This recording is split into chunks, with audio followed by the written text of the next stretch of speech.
Good morning, and welcome to the Cobb County Planning Commission zoning hearing for August 6, 2024. I'm Michael Hughes. I'm the vice chair. We do not have an invocation or pastor this morning, so we will just get started with the invocation. I'm sorry, we'll get started with the pledge, excuse me.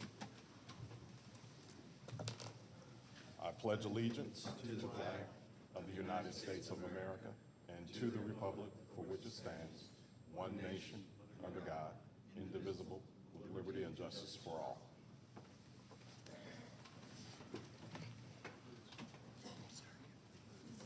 John, if you could go ahead and lay out the procedures, hearing procedures for today. And thank you, Mr. Vice Chair.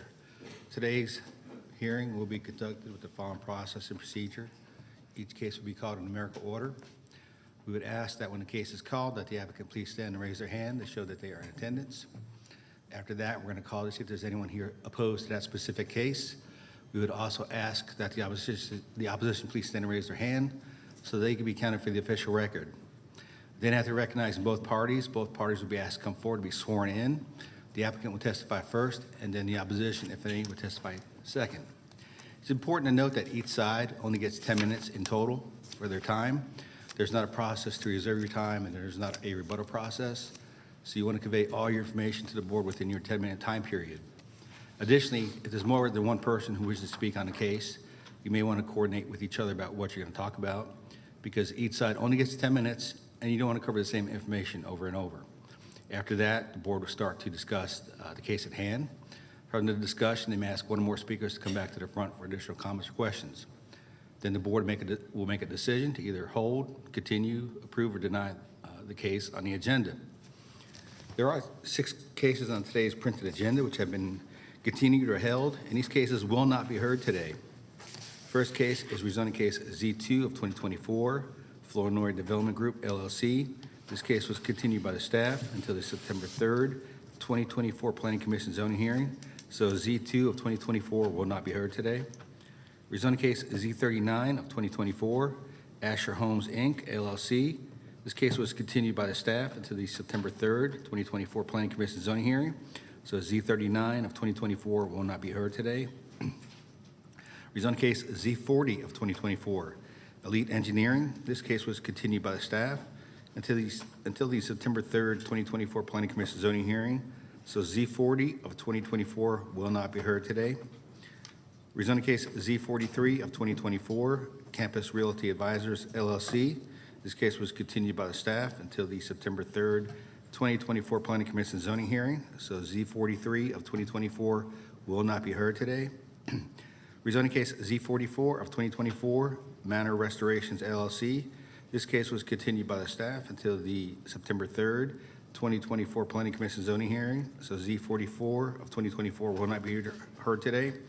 And finally, SLEP 9 of 2024, Campus Realty Advisors, LLC. This case was continued by the staff until the September 3rd, 2024 Planning Commission zoning hearing. So SLEP 9 of 2024 will not be heard today. I would like to ask the folks in today's audience, if you have a cell phone, please put your phone on mute. When the phones ring, it does interfere with broadcast and presentations. And I want to remind applicants, opposition, or any interested party that information is due to this board the Wednesday prior to this hearing. Any information submitted after the Wednesday due date may or may not be considered by the board at their discretion. And at this point, Mr. Vice Chair, I'm ready to start the consent agenda. Please proceed. Thank you. Cobb County Planning Commission zoning hearing consent agenda for August 6, 2024. First case on consent is rezoning case Z32 of 2024. Emily G. Dunn requests a rezoning from GC to NRC for retail and warehouse in land lot 60 of the 16th district. The property is located on the west side of Canton Road, north of Jamerson Road. Staff recommends approval, subject to the following conditions. Number 1, the district commissioner to approve the final site plan. Number 2, the district commissioner to approve the final use. Number 3, parking to meet code requirements. Number 4, no outdoor storage. Number 5, no automotive or warehouse uses. Number 6, variances as identified in the zoning comments. Number 7, fire department comments and recommendations. Number 8, water and sewer division comments and recommendations. Number 9, stormwater management division comments and recommendations. And number 10, Department of Transportation, comments and recommendations. Is the applicant present? Let the record show the applicant is here. Is there anyone here opposed to rezoning case Z32? Excuse Let the me. record show there's no one opposed. I'd like to continue this till next month. I think there's some discussion because he is asking for NRC, and the current building which they're going to use, they're not modifying it, is a warehouse, a kind of a showroom warehouse, and that's what he would like. Okay, so you want to make a motion to continue the case till your September 3rd hearing? Yes, please. Yes. I make a motion to continue this until we figure out what it should be. Second. All right, we have a motion and a second to continue Z32. Any discussion? Okay. Call the question. Motion passes 4-0. Thank you. Next case is rezoning case Z36, DRB Group Georgia LLC. Request rezoning from GC to RM12 for a townhome community in land lot 209 of the 20th District. The property is located on the southeast side of Lodge Road, east of Greer's Chapel Road. Staff recommends approval, subject to the following conditions. Number 1, site plan received by the zoning division on June 5th, 2024, with the district commissioner approving minor modifications. Number 2, final home elevations to be approved by the district commissioner. Number 3, variances contained in the zoning division comments. Number 4, Department of Transportation comments and recommendations. Number 5, Fire Department comments and recommendations. Number 6, Stormwater Management Division comments and recommendations. And number 7, Water and Sewer Division comments and recommendations. The applicant's representative is present. Is there anyone here opposed to rezoning case Z36? Let the record show there's no one opposed.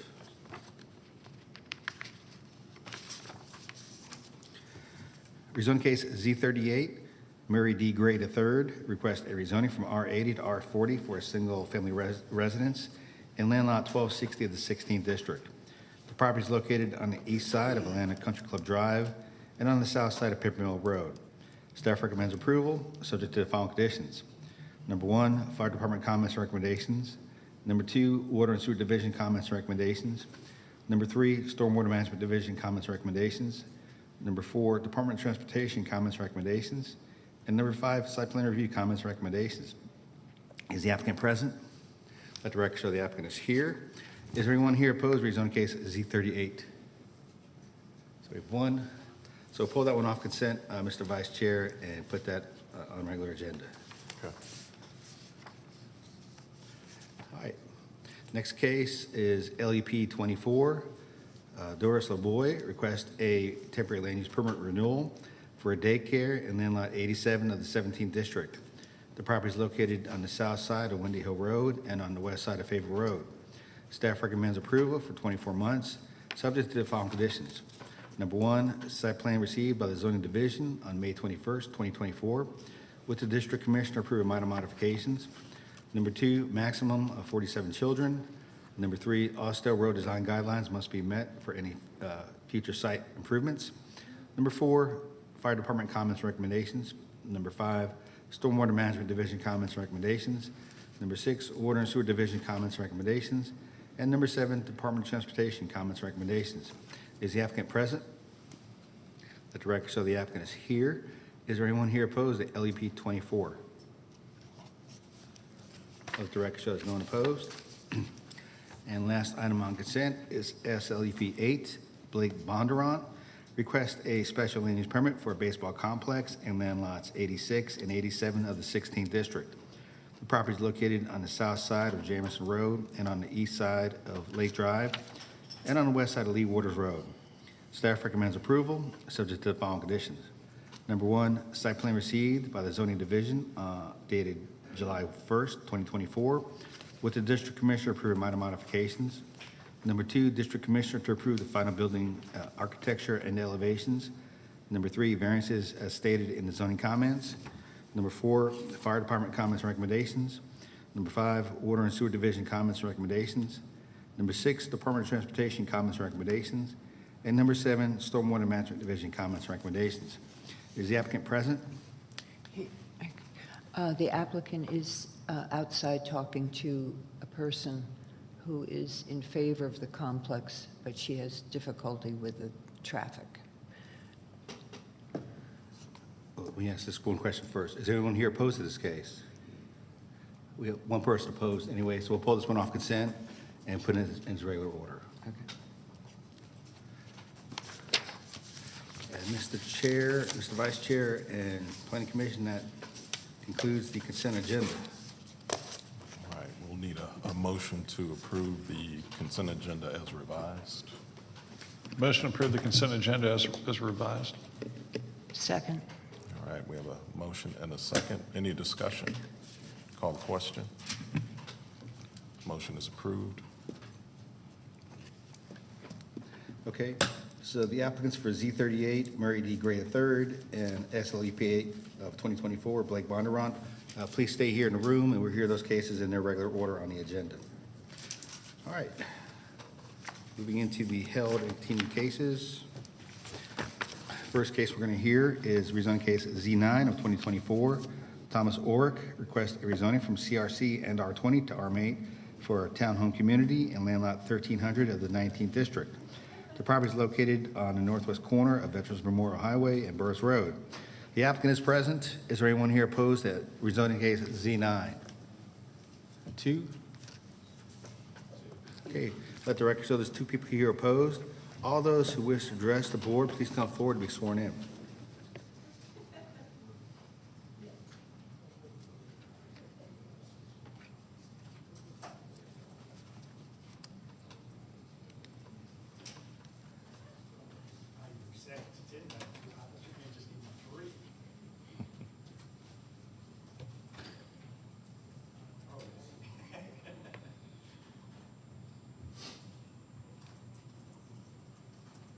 Good morning. For the record, my name is Mark Sutton, law firm of James Larkin Huff, and I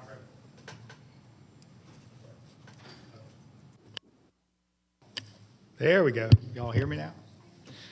Good morning. For the record, my name is Park Huff of the law firm of Sam's Larkin Huff, and I represent the applicant in regards to this rezoning application before you this morning.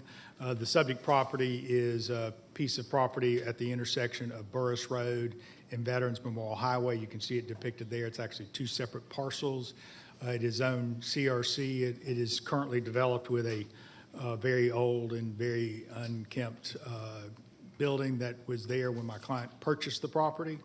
And the question had been, what's the best way to utilize this property going forward? This is the subject property. As you can see it now. It's along Veterans Memorial, a lot of commercial activity along there, but a lot of old tired commercial, as you can see here. The initial proposal that we came forward with had us preserving that corner with the commercial building and then wrapping it with townhomes. Because there's obviously a need for housing, and especially the missing middle, as we keep hearing more about the need for good housing for people and a price point that's affordable. But the problem with this use is there's a lot of older, tired retail, really, quite frankly, too much retail along this section of Veterans Memorial. So we were asked to see if we could make the entire property residential. So this was a site plan that we presented at the last Planning Commission meeting. At that meeting, it was asked that we table it for 60 days to allow us to do some more due diligence, because during the pendency of the application, we've had meetings with the different community members, and there's a neighborhood just to the north, an RA5 neighborhood, and we met with that HOA, and they are very supportive of this entrance to their area being redeveloped into something attractive, and they were very supportive of the housing proposal that was here, but they did have concerns about access under Burris Road. Burris Road has got some topography, grade changes, visibility issues, and you have a backup of traffic at the intersection of Veterans Memorial and Burris Road. So we asked our traffic engineer, we got a traffic engineer involved, submitted a revised traffic study to the county depicting, looking at all the issues related to access, and determined that the best access was Veterans Memorial. And I know that creates some challenges because it's now you have a direct entrance to a residential neighborhood. But what you have to compare this to is if it was developed commercially, that would produce a significantly more amount of traffic. And so actually a residential driveway on Veterans Memorial makes a lot of sense, separating it from the Burris Road intersection that has challenges, not only for that intersection, but also for visibility and access for this. So this is the site plan that we're bringing forward today, showing the site with 42 townhomes around a circular layout and green space in the middle, and amenity package and no access to Burris Road. So we would be making improvements to Burris Road in terms of the sidewalk and the other development standards that are required in your ordinance, but we would not be accessing Burris Road. We also didn't have the details about the architecture. Century Construction, submitted these architectural drawings in my letter dated July 31st. These are townhomes that would serve the missing middle that we keep hearing so much about, provide good family housing for people that live in the area and that want to live in the area and work in the area. So this is the architectural details that we've got that were contained in my letter of agreeable stipulation dated July 31st. I know that we've had continuous dialogue with the Mapleton Improvement Coalition, and they are here in opposition. I think that they would like to see some additional details on layout and product, but I think the product is consistent with what you have in the area. And if I can go back to the different zonings in the area, you can see here that behind us to the north is a large RA5 community that I referenced before. As you go east on Veterans Memorial, you have RM8 and RM12. So you have quite a bit of variety of mixture of densities of residential development. And given that this is a commercial frontage on Veterans Memorial, we think the RM8, as we propose it, is consistent with what you would expect to see in this area. However, your staff has looked at it and recommended approval at an RA5 density. We recognize that. And I think that Mapleton Improvement Coalition probably would be in line with that recommendation. So, but we ask that you look at this application, look at the context of it, look at the fact that we're redeveloping a commercial property that is tired, way past its life, and needs to be reinvigorated with something new. Residential makes sense because you've got an excess amount of retail in this area that needs to be redeveloped anyway. This is not a signalized intersection at Burris, so it's not going to be an active commercial use. It's not something you'd want really active there. But so kind of downzoning it to a residential use makes a lot of sense. So we ask that you recommend to the Planning Board of Commissioners as we presented, or at least at a minimum, but what the staff recommends in our RA5s. Thank you for your time. I'm here to answer any questions that you may have. Thank you. All right, we're here from the opposition.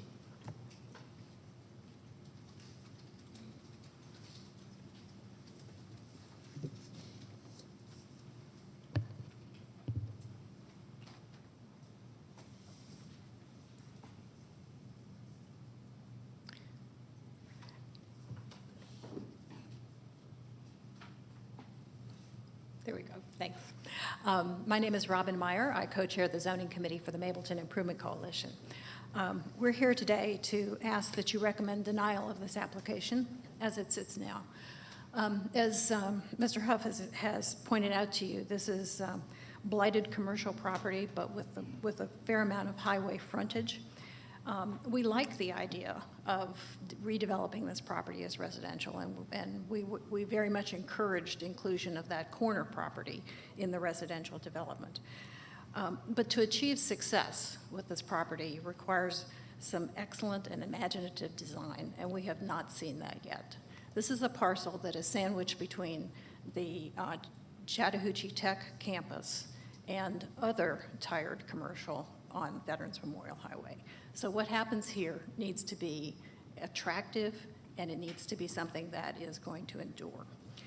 The revised proposal for 42 standard issue, I can't come up with a better word, cookie cutter townhomes, is not the good design that we're looking for here.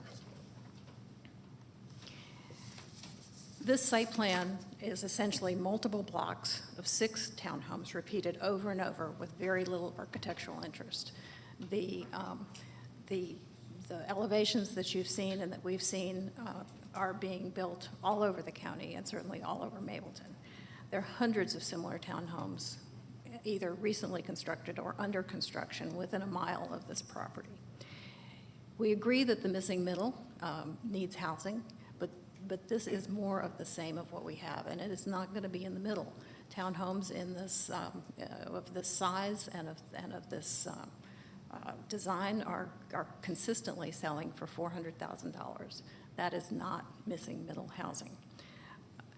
This development has private streets, which are going to create a burden for homeowners going forward.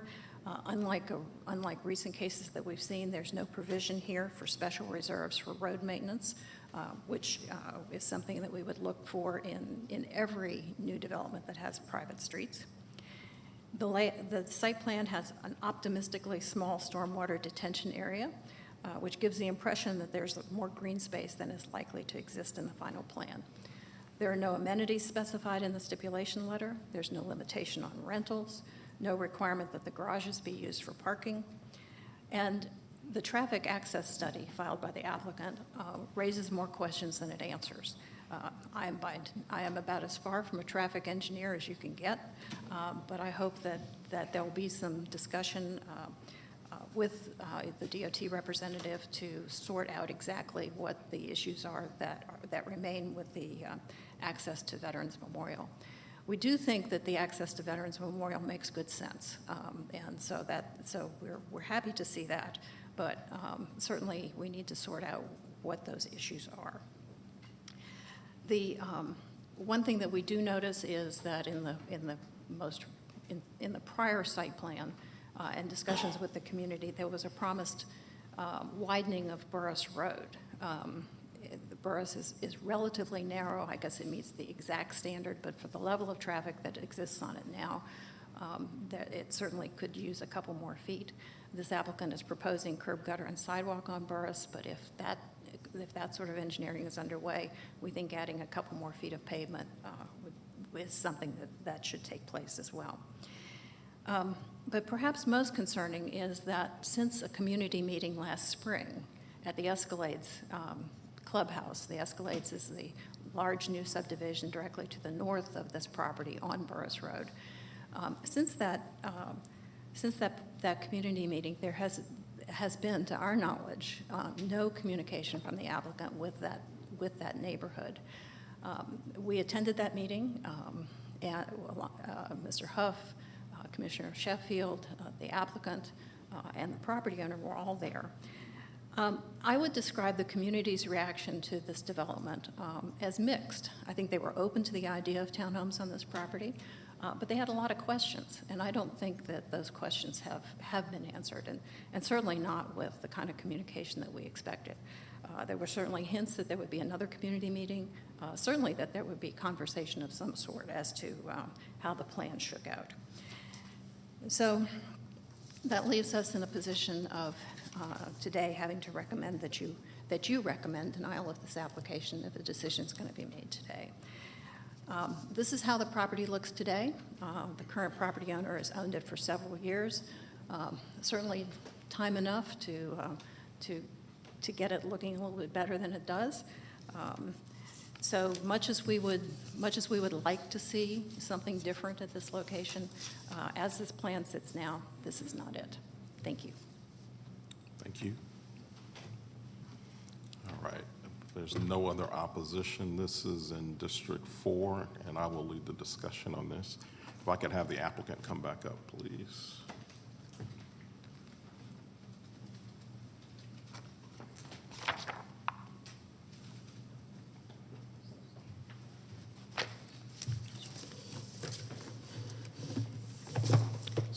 So Parks, you heard the opposition mention some background or history of the case as it relates to efforts to reach out to the community, have a community meeting, and appears there hadn't been any further communication with the community since the original meeting back in the spring or whenever that occurred.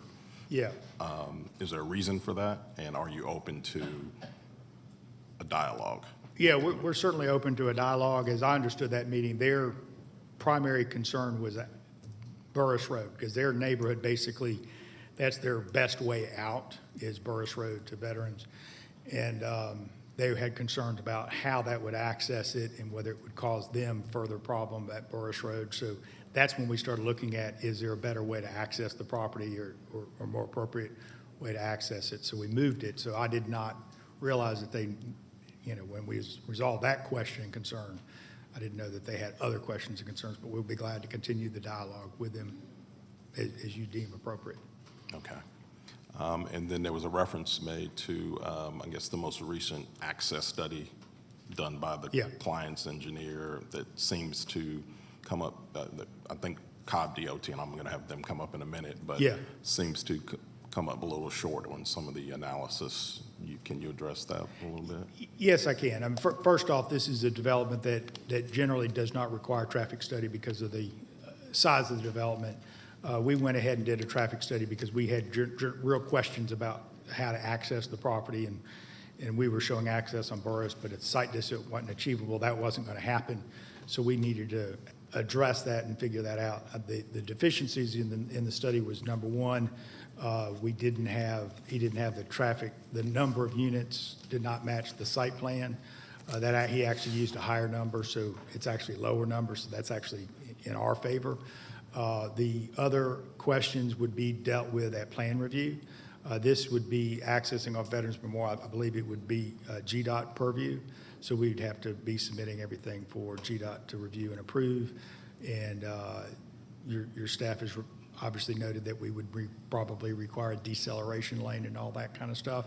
So that is handled at plan review. It's nothing that's really necessary at this point because it's handled at plan review. And our driveway will be designed to Cobb and GDOT engineering standards and meet their requirements. The study's real intent was, is it better to access off Burris or better to access off Veterans? They concluded it was better to access off Veterans. I think Mableton Improvement Coalition agrees with that. I think your staff agrees with that. So the access is off Veterans. We've agreed to that, and everything else would flow through plan review. Okay. All right. Are there any questions? Go ahead, Commissioner. Hi, Parks.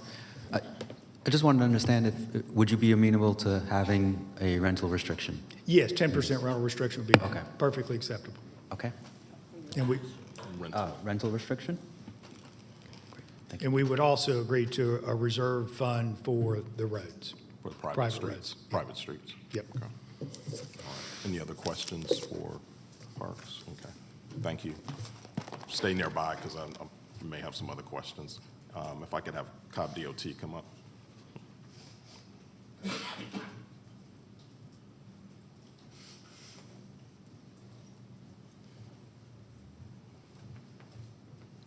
Good morning, Ligia Florim, DOT. Good morning. Knowing that this development doesn't rise to the level of having an actual traffic study done, there was an access study done. I know you provided some comments and observations with respect to what was submitted. If you could summarize some of your observations and comments, I would appreciate it. Sure, yes, so correct. It did not require a traffic study, so we appreciate them taking the initiative to do this study. And the reason why we did not accept it is because of the technical analysis that they did. They used a trip generation line from the ITE, from the Institute of Transportation Engineers, that we don't agree with. But overall, it wouldn't make a big difference on the analysis because, as it was said, it probably would be more conservative what they did. Having said that, they did counts, for example, on July 9th. We will not accept counts that are taken during the summer months, forgive me, because the schools are out. So if it were a bigger development and it was a big consequential to the traffic, we will not accept it. So because of the technicalities, we did not accept it. However, the main concern that we have is the deceleration lane. Their conclusion was that there's no need for a deceleration lane on Veterans Memorial, and we disagree with that. And overall, the Georgia Department of Transportation will have to be given the permission for this entrance. So, but this is our comment, and we believe that they will require one as well. Okay, all right. And your comments are also included in your staff analysis, your updated comments? That's correct, yes. And all other comments pertain, I heard the Burris Road comment. We did make that comment that Burris Road should be widened to the current standards, at least on their side of the road. I think currently it's about 20 feet wide, and it should be 22. So it should be, when they build the curb and gutter, they should widen the road to the current standards. Gotcha. Okay. All right. Thank you. Any other questions for Cobb DOT? All right. Thank you. Okay, thank you. John, could you just quickly review staff's recommendation for this case? Yes, sir. The staff recommendation was to delete the request to RA5, which staff felt was a reasonable transitional category, going from the commercial on Veterans Memorial back to the single-family houses on Burris. So the staff rec was to delete to RA5, maximum 5 units per acre. Okay. And then some of the well, no, we don't need to go to the stipulations, but I did note that the density, you're recommending no more than 5 units per acre, which would yield how many units? 32, 33, depending on how they lay it out. Okay, gotcha. All right. Are there any other questions that commissioners have of staff this time? No? I feel at this point that we're still not quite where we need to be that I feel comfortable making a recommendation to the Board of Commissioners regarding this case. I think the questions around the access study that were submitted need to be, that study needs to be revisited to make sure that the assumptions are accurate. The fact that DOT is also requiring some dedication of right-of-way along Burris may impact the overall site plan. The fact that staff is also recommending no more than 5 units per acre, I think that requires a new site plan because I think because it'll reduce the number of units by 10 or so and provide some more flexibility in how the layout of the site and to address some of the buffers that are being required as well. So with that, I'd like to recommend that we hold this for 30 days, give the applicant some time to revise the site plan, but also direct the applicant to contact the community and discuss with them a revised site plan that addresses the creativity over the site, reduction in the number of units from 42 to 32, and also give them time to adjust the access study information that was submitted that is not consistent with some of the assumptions that are needed. And that would be my recommendation. I second. All right, we have a motion and a second. Any discussion?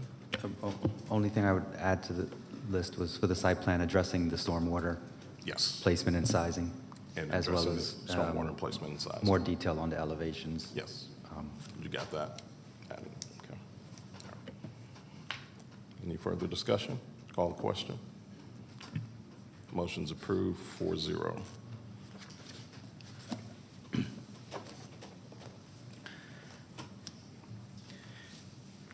And Mr. Vice Chair and Board, the applicant for LEP 23 has had something come up this morning, so I would like to know if the board could hear LUP 23 out of order and hear it next.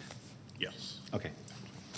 All right, next case is LEP 23, Wayne Kwick requests a temporary land use permit to allow more vehicles and adults than the code allows in land lots 20 and 57 of the 20th District. The property is located at the terminus of Westfield Row, east of Parkwood Chase. Is the applicant present? Let the record show the applicant is here. Is there anyone here opposed to LEP 23? None? Okay, let the record show there's no one opposed. Would the applicant please come forward to be sworn in?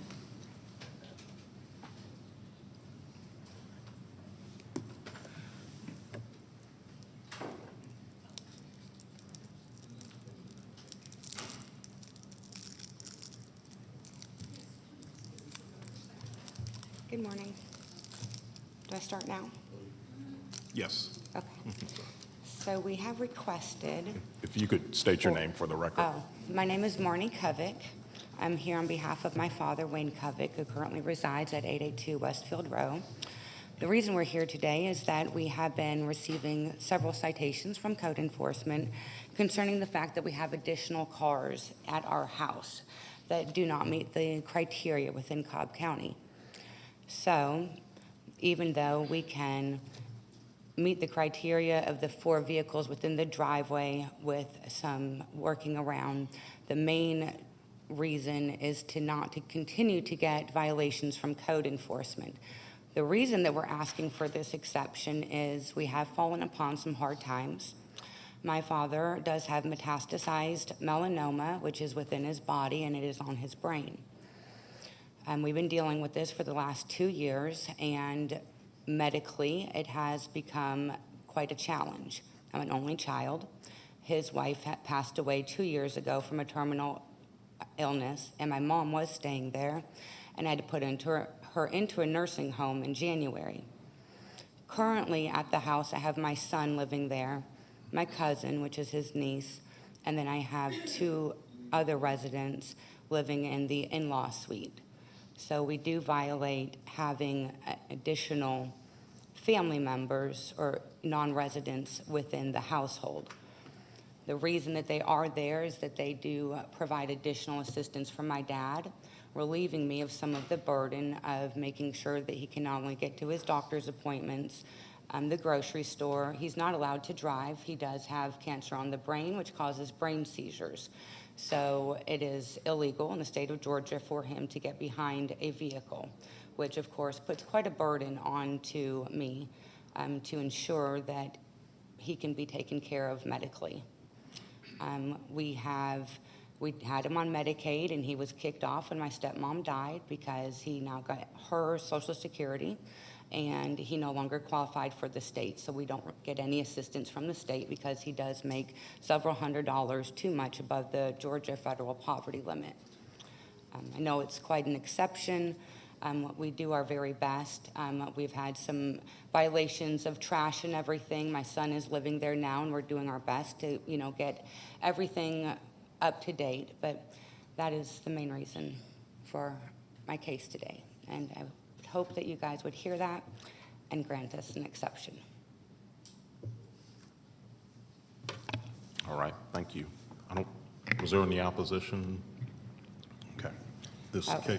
I did get signed by the neighbors that touch my property. I do have their signatures for no opposition, and I even have the certified letter from where I sent it to the neighbor that rents his household out. Okay. Thank you. Since there is no opposition, and this is in District 3, Commissioner Lindstrom will lead our discussion on your request. Well, hi, Marnie. You and I have talked a few times, and I'm so sorry that your dad is going through this, and I recognize that you live, I think, in Smyrna, and this is hard to juggle for your whole family, and I'm sorry for that. But there are a couple things going on here. One, there are too many cars, which you know. Yes, and ma'am. You're going to work to get that down. Absolutely. They actually cleaned out the garage last night. He has an old school Jeep that takes up some time, but our space, and it's hard to get him to get rid of that. Nevertheless, we were able to get my son's work vehicle into the garage, so that would leave us within the restriction of 4 vehicles outside of the property with 2 vehicles within the garage. Okay, that's great. That's good. All right, the other bigger issue is that you've got too many unrelated people, one Yes, too ma'am. many. And are any of these people, including the relatives, is anybody there specialized or licensed to do home health care? Sydney, who is his niece, she's not specialized as in, she doesn't have the appropriate documentation within Georgia, but she was in the military and currently does work at Kennestone Hospital. So she has the nursing background, but she does not have the appropriate certification of home health care, within Georgia. And do all these people, you've got 5 people in the house right now. Yes. Do all of them have full-time jobs, or? Yes, they do all have full-time jobs. Rahan and Elvis, who live downstairs in the ensuite, they are together. And so when Rahan moved in, my son was not currently living at my father's. So when we went through all of that last year, it started off with a trip to, I work in dermatology, a trip to my office. He had melanoma. It went to an excision. Then they did a PET scan. It was in his gallbladder. We went through that. He started having seizures. He broke his ribs. There was a lot, so I couldn't leave him alone on a daily basis because I never knew what was going to happen. I didn't know if he was going to have a seizure. I didn't know if he was going to fall down. So a lot of it isn't just necessarily for caregiving, but it's to make sure there's somebody there if anything happens or he has a seizure or, I have somebody there to help him, to get him up off the floor, call 911 or the ambulance or, it's you never know with it on his brain. And he takes the Kepro, but at any time it can happen. He had a grand mal seizure. We went on DNR around November of last year. It was really bad. He had like 5 back-to-back. He fell into the shower. He broke his ribs as a result of that. So it's not just like care, but it's also the assistance of making sure somebody's there and, helping him warm up dinner or make some dinner and, helping out or getting him to the grocery store. It's, it's just kind of an all-together thing. Then in the interim, my son moved in for financial reasons, and we've kind of went up. And then Sydney, of course, we didn't know that was an actual violation because it's his brother's daughter. We didn't realize that, but she came to help because But is she his granddaughter? his niece. It's his niece. Yes, it's his father's. It's my father's. It's my aunt or my uncle, my aunt and uncle's daughter, right? Niece, my cousin, his niece, I believe. That's how it is, right? Isn't that what a niece is, right? Mm-hmm. Yeah. Okay. Just making sure. I'm trying to think. I keep thinking, well, this has got to be. I'm trying to make it. Right. Yes. A direct relation. I would love to make it a direct relation, Yeah, but yeah. of course I can't Well, I falsify that, appreciate but your that is her honesty. relation. And so Elvis and Rahan live in the in-law suite that is downstairs, and then my father and then my son and Sydney live on the main level. Well,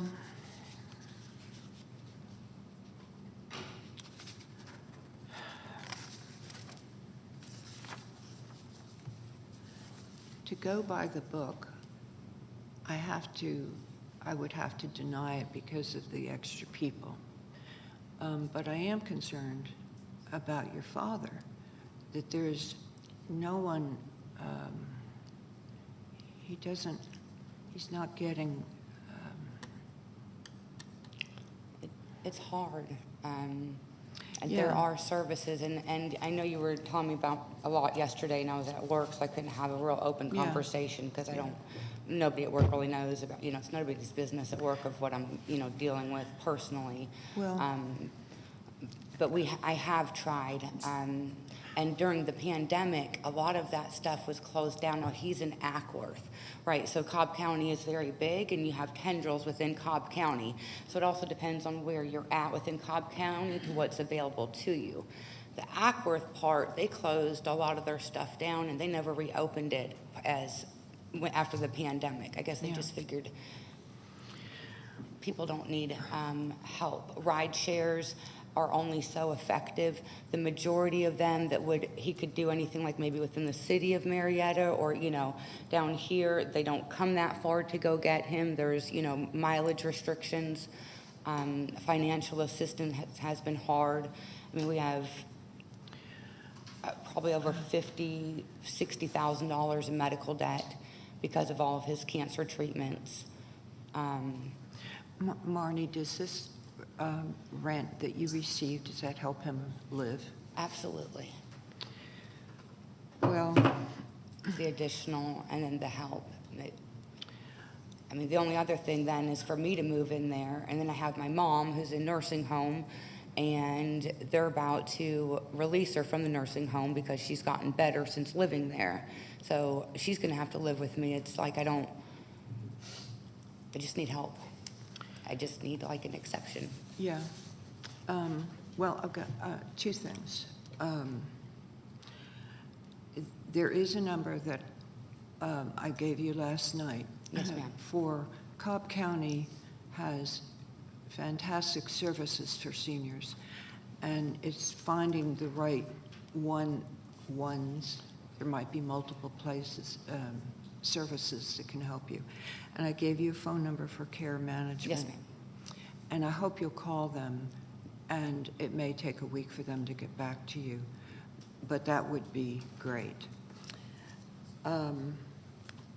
At some point, your dad may need more nursing care. In fact, it sounds like he's kind of there. And The next step would be hospice once we get to that point. yes, okay. We're already on palliative care with him through Pruitt Health. Yeah. So was on hospice last year. And Well, here's the challenge, is the Cobb County codes don't let anybody rent to two people unrelated to you in the house. okay.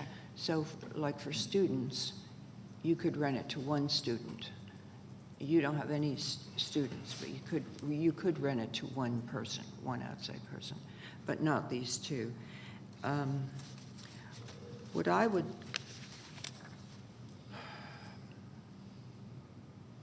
Was kind of one because they're boyfriends, but they are two people living together. Yes. yeah, it's two unrelated people to your Yes, ma'am. to your dad. So my motion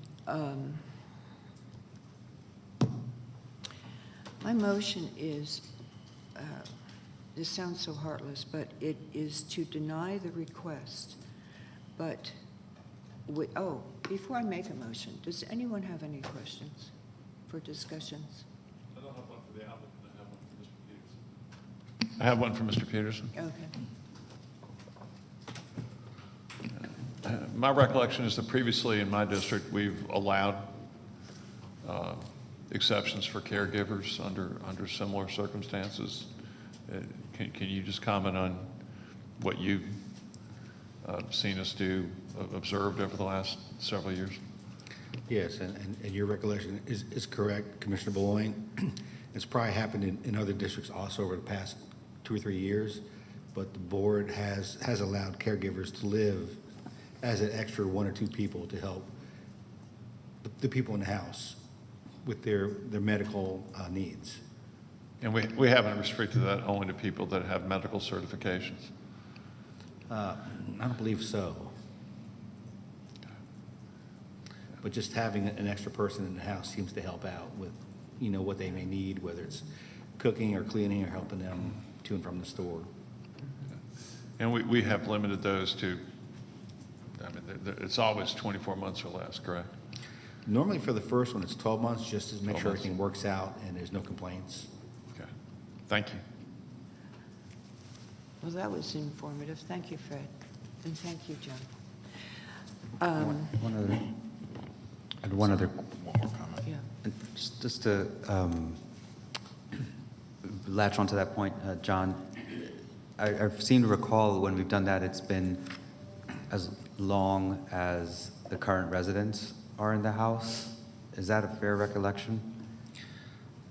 Yes, it normally is just for the people who are applying for the temporary land use permits. It Okay. would not apply to people that they bring in to replace the other folks in the house. Okay. Can I ask the applicant one question? You say you got a petition signed by the neighbors. Are they the neighbors on both sides of the house? Yes, sir. Okay, and that's all you have is just both sides? We have, and in the back, because it wraps around. So there's two people that live behind him and Okay. that touch his property, and then the two, on each side. And they've all signed off on it? Yes, sir. Okay. Okay, well, I would like to make a motion then to approve your request for up to 1 year, and then you would come back, and we'll see how things are going at that point. But would that be good? And you can get rid of hide one of those cars. Yes, ma'am. So Thank you.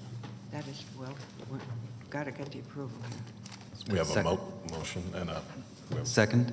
a motion and a second. Discussion? Any discussion? No? Okay. Call the question.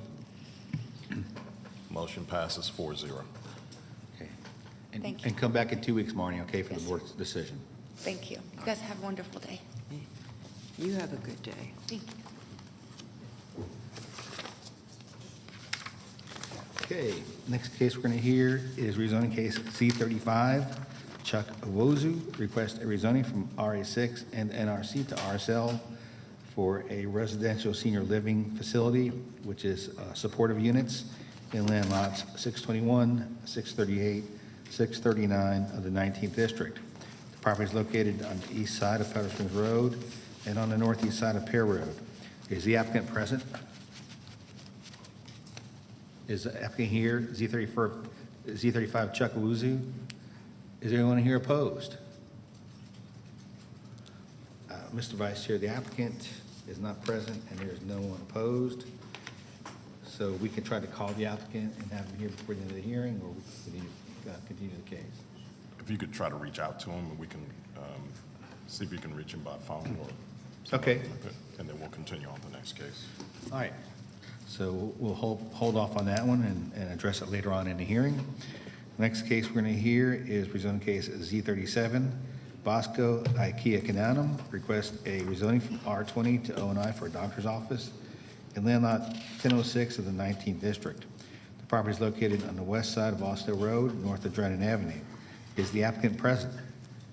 Let the record show the applicant is here. Is there anyone here opposed to rezoning case Z37? 2. Let the record show there's 2 people opposed. All those who wish to address the board for or against the application, please come forward to be sworn in.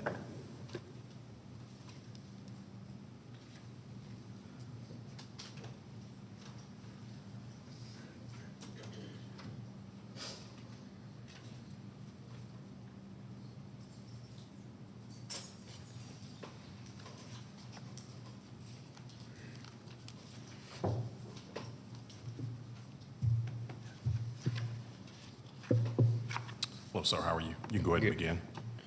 My name's Wes Hughes. I'm representing Bosco for the rezoning of 4770 Austell Road. It is currently a dilapidated residential structure that we are looking to remodel, I think would be the right word. It's not tear down the structure, it's just repurpose it into a doctor's office, just kind of general physician, nothing heavy, nothing like that. So it will require, extending the structure on the rear of the house, paving, parking lot. There will be a stormwater plan for that as it's on septic currently, so we'll have to tie in. Yeah, it's pretty straightforward on that. Okay. All right. All right. All right, well, now hear from the opposition.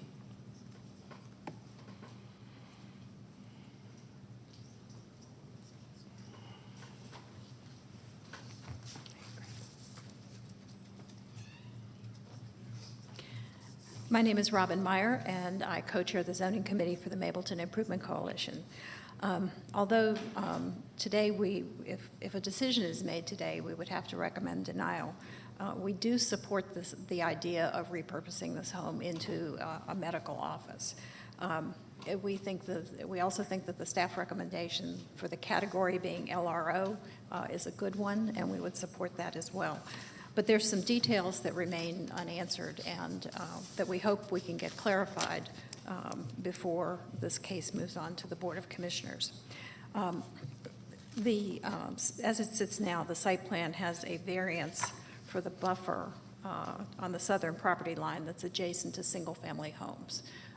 And just right off the bat, 10 feet of buffer between a single-family home and any sort of commercial activity is just not enough. So we would like to see the full 20-foot buffer placed there. The site plan does not show where the dumpster is going to be located, and that's clearly something important for a facility like this. There's no information about where the stormwater detention is going to be located. And in your staff's analysis of the stormwater situation for this property, there seems to be some options that might need to be explored as to how the stormwater is going to be handled. Just as previously I confessed, I'm not a traffic engineer. I'm no closer to being a stormwater engineer. So I hope that Mr. Heath can give us some more information on that. From my reading of his comments, though, it seems as if there are two possibilities. One is that the applicant would need an easement from an adjacent townhome community. And as I understand it, that community would be under no obligation to provide that easement, so that option might not be available. And if not, then the property would have to tie into to stormwater on Austell Road. And so I guess my question would be, is that feasible? Does the topography allow for that?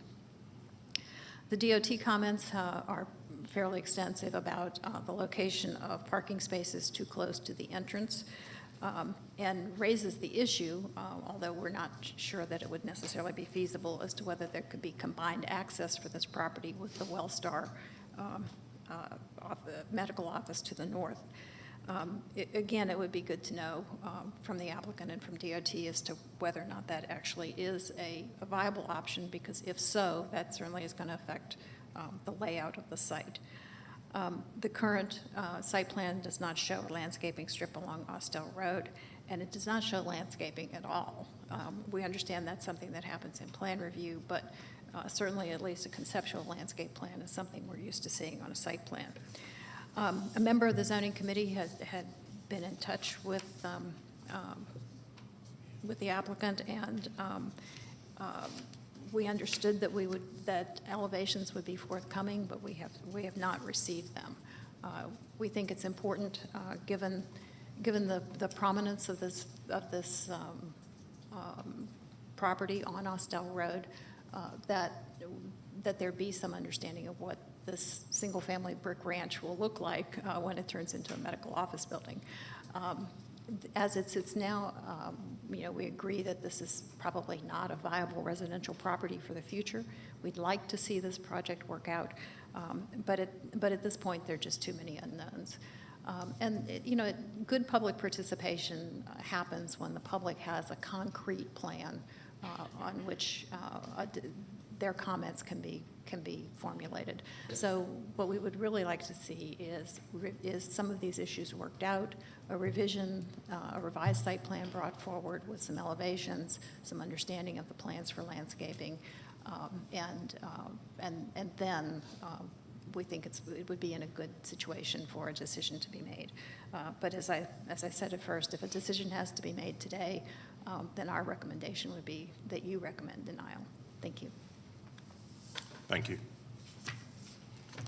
There's no other opposition. This is in District 4 that I represent. If I could have the applicant's representative come back, and if you could put the PowerPoint slide up, the second one, slide there.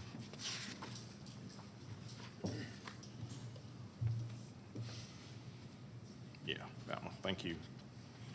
So sorry, I just wanted to go over some of these issues Yeah. and just see if these are things that I guess your client is willing to kind of work through and perhaps work with the community to address some of these concerns. Yeah, yeah, nothing that was brought up or we're in opposition or, so we're fully willing to work with whatever we need to. Okay. I would like to suggest then maybe you take the next 30 days, come up with a new site plan that addresses some of these items that are listed here. Staff has recommended approval. I would recommend that you take a look at what staff is recommending and make sure that the new site plan begins to address some of the things that staff has suggested be included. Okay. Are there any other questions that my fellow commissioners have of the applicant while he's here? Okay. Then my motion at this time is that we'll hold this for 30 days, giving you time and your clients time to come up with a revised site plan that addresses these issues here and that is also consistent with staff's recommendations. Cool. This time. Sounds good. And that'd be my motion. Second. All right, well, motion a second. Any discussion? Call the question. Motion is approved 4-0. Looking at my fellow commissioners, we want to continue on? Or break? Good? Everybody's good? Okay. We'll continue on. Okay. Okay, next case we're going to hear is rezoning case Z38, Murray D. Gray III. Request rezoning from R80 to R40 for a single-family residence in land lot 1260 of the 16th District.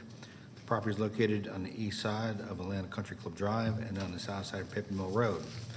The applicant is present. Earlier, there's one person here opposed. All those who wish to address the application for or against, please come forward to be sworn in.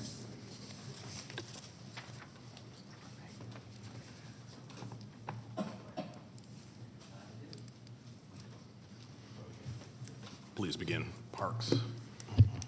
Go ahead. Good morning again. For the record, my name is Parks Huff on behalf of Mr. and Mrs. Gray, who are here in the audience, and it's a rezoning application on Paper Mill Road.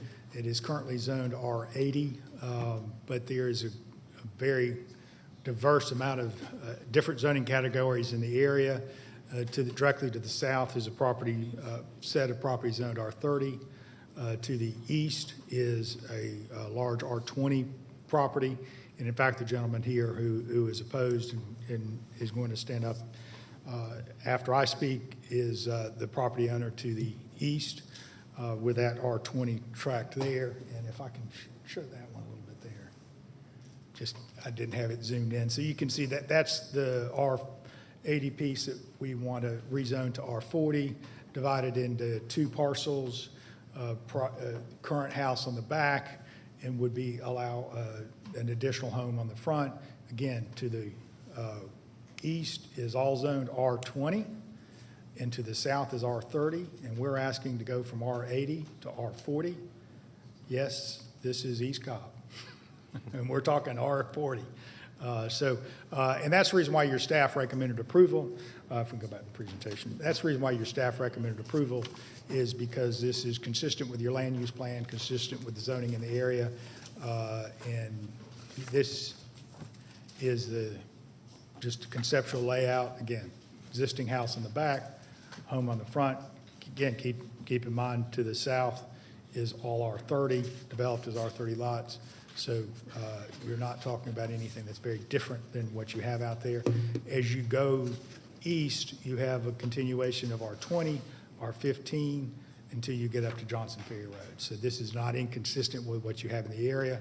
It's my understanding that the gentleman who raised his hand lives in the R20 piece to the east, and he has a couple of concerns. One is he has concerns about drainage. The drainage goes from his property through our property. When this goes through plan review, we will have to ensure that we maintain the drainage as it currently flows, and that will happen. Again, it's leaving his property going to our property, so it's usually not a real drainage problem. And he also was concerned about that this is putting a house in his front yard and that it would be removing some trees. Again, he's got 4-something acres zoned R20. He's got tons of trees in his front yard. That's his property. We don't normally look at other people's property and say, you're supposed to be my buffer. If you want that as your buffer, you buy it. So this is a zoning that is very simple. It's an R40, surrounded by R30s and R20s. It is to allow an additional home on Paper Mill Road.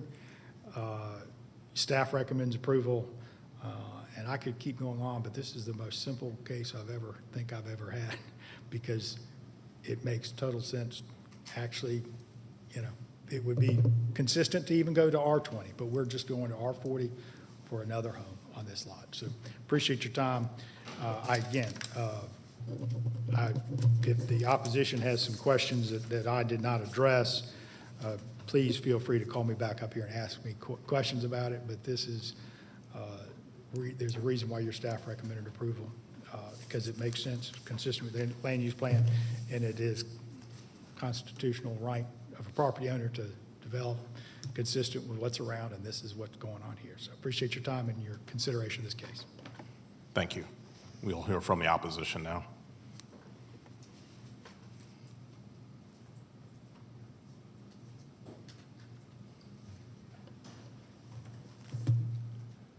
The mic's on? Yes, sir. Good morning. You guys are dedicated for Cobb County. Sir, if you could state your name for the record. Oh, please. excuse me. My name is Guy Jackson. I live at 4508 Paper Mill Road. This is rezoning my front yard.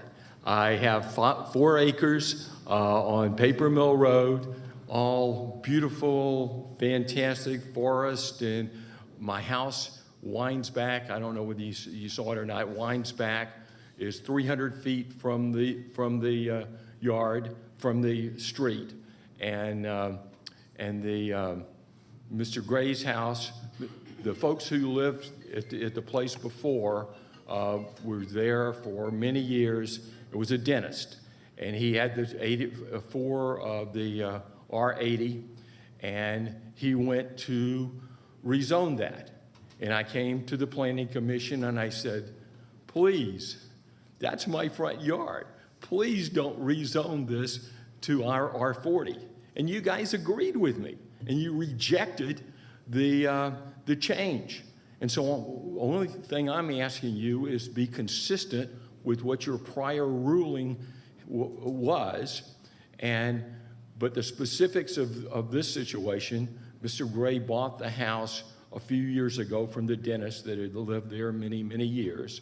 And then what he's done is he's cut down a jillion trees that, hey, you couldn't see my house from Paper Mill as you drove up from Atlanta Country Club until he cut down all these trees, but now you can, so I lost some privacy, but that was his land. But then he's regraded the whole thing. So now when we have a major rain, and we've had a few in the last few weeks, there's a little stream that comes down. I actually have a thing like this, and my driveway goes over that, and the water goes underneath and flows into his yard. It used to drain all the way over, and I think there's a outlet over on Paper Mill Road, but he regraded all that stuff, and now we have a major lake once with the good old rain. So I guess, and also I want to thank, we've been out of town, and he had the 101 Atlanta Country Club Drive for sale, the 2 acres for sale. And when we left, there was a big for sale sign there. And we've been out of town for a good period of time. And we came back, and there was some yellow signs there that talked about zoning, and it was falling down. I guess there's been rain or whatever. So this weekend I went out and looked at it. Holy mackerel, you guys are rezoning this thing again as we go. So I also want to thank the zoning board, Dallas. I called Dallas yesterday, and here's I don't know whether you guys got this. This is an email I sent in. She told me how to make a submission report. I don't know whether you got it. Can I give this to you guys? This is my public comment on that I sent to you guys. But Dallas said it might not be in your packet because your packet left from over there on the afternoon. So anyway, that's my request is adjacent land, you will totally change my adjacent land as far as my privacy. And, you know, if he wants to put something there, he needs to put those trees back like he did before they were cut down. But you guys did approve back in time when the dentist was there that you denied the rezoning from R80 to R40.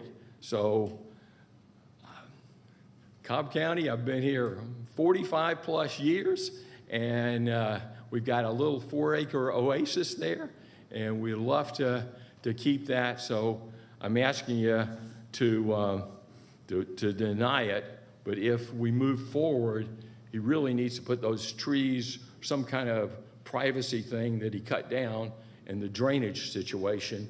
And then the other part of it is the driveway. I didn't see that on the plan, but he clearly needs to come out in Atlanta Country Club, not Paper Mill Road, because Paper Mill Road, since they did the sewage a few years ago on Lower Roswell, Paper Mill Road is now the cut through that everybody is going for. So I sort of went through what I just finished saying in this, but I thank you for your volunteering your time, or maybe not volunteering, but almost volunteering your time and providing for Cobb County.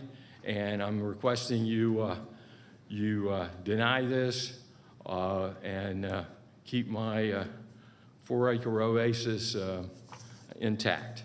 So thank you so much. Thank you, sir. Appreciate it.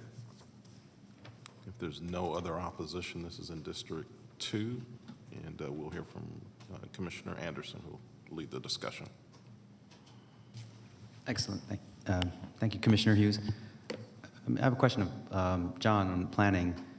John, do you have any history of any prior cases related to this location, and what were the requests and the outcomes of those? We only looked back the last 15 years, and the only thing we found within the last 15 years was a variance for the sign for Atlanta Country Club that's out on the corner of this lot. I didn't go back any farther than that. Yes, sir. Okay, great. Thank you, John. And then can you walk through the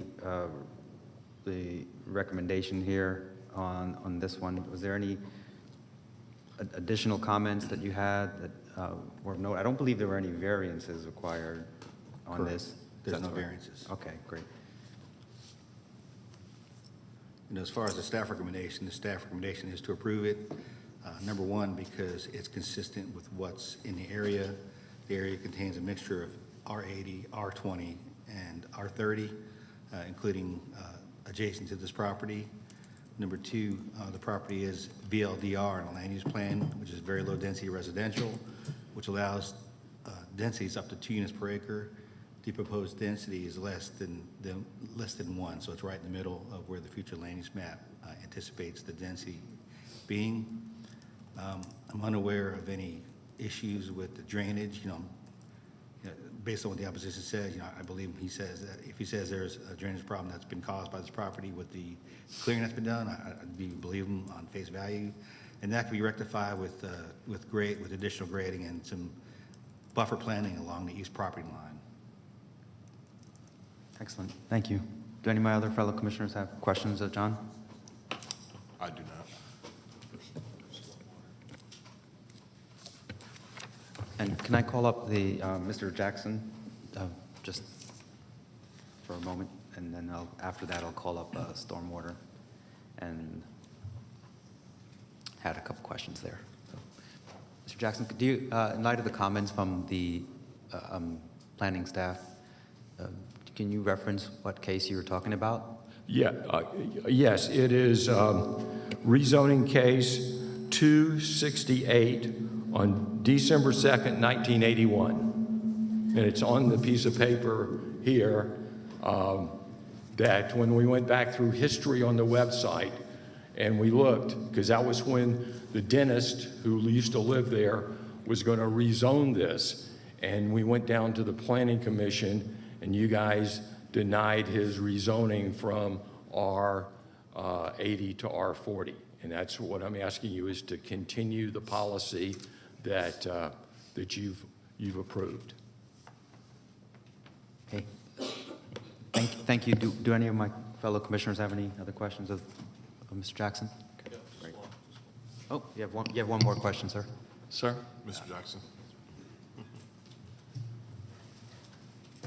Since the construction activity has started, you referenced some land or some earth moving on the property that's before us for rezoning, correct? Yes. Has there been any flooding of any structures on your property? No, it is, Okay. it is just, I don't see the map, but my property, as I said, sits back about 300 feet, and my driveway goes and then it curves around. But right there, where the water drains from the other property through mine, is my road goes over it, my driveway goes over it, and it goes into his property. And so when he's regraded the property, because I thought, you know, he didn't say he was rezoning it, he was just regrading it and cutting down the trees just for his own purpose, and I couldn't see anything. But then, when we've had those really heavy rains and all this stuff comes down, it's a major lake over there in my property and on his that it doesn't really flow to. There's a drain pipe or something over at the corner of Paper Mill Road and Atlanta Country Club, and it used to just drain through there. But since he's removed a heck of a lot of earth, now it doesn't make it over. It's just a big lake. I presume most of the earth he would have moved would have been in the part of his lot closest to Paper Mill Road, right? I mean, because Yeah, he's moved. He hasn't moved on my lot, but it used to be a hill, used to be a whole lot of stuff there, and he's regraded the whole place so that it used to drain, and now the hill is gone, and he's redone everything. This was when he was not putting it for zoning, he was living in it, and so forth. So this was nothing to do with the zoning. This was done before this thing came up at all. is that a lake or pond between your house and Paper Mill Road? No, it's just when it rains like crazy, the water used to flow over to Paper Mill, right there at the corner of Paper Mill and Atlanta Country Club. And it comes down, it comes down through my land, twists around, goes underneath the driveway, and used to head over there. But now, since he's redone all the grading on that, it just comes out, and after it goes through my land, there's a big, but it's only when it rains real hard, like it just finished doing a few weeks ago, or whatever. Okay. Can I get an audio visual? Can you pull up the topo map for this area? Yeah, that's good. Yeah, if you can see, okay. Because generally speaking, I know if you take a turn onto Atlanta Country Club and head what appears to be south here, you're going uphill, right? Yes, that's Okay. right, okay? All right. And move on over a little bit. Yeah, and yeah, pull it up, not toward the street, toward my house. Yeah, keep coming up toward my house. No, the other way. Yeah, keep going. No, keep going. Yeah, can you see my driveway? Keep moving up. See your driveway. Can you see the driveway? Yeah. And there's a little, goes over to his place, and there's a place right under my driveway where it flows under, and my driveway spreads out and is a loop. So has your driveway been flooded? I mean, tell us what the harm is that you're complaining about. When it's really, really major, it has gone a little water on there, but we got a big pipe under there, and it usually just drains through pretty well. So I'm showing the elevations on your property to 1001 going down to 998 and 987, and I assume the water's going downhill towards the. Oh, here, is this it right here? Yeah, I assume water's going downhill, leaving your property onto their property. So. Yeah, it comes down through my property and leaves it on his property. That's correct. And But- unless they're somehow blocking your drainage, I can't understand what your concern is.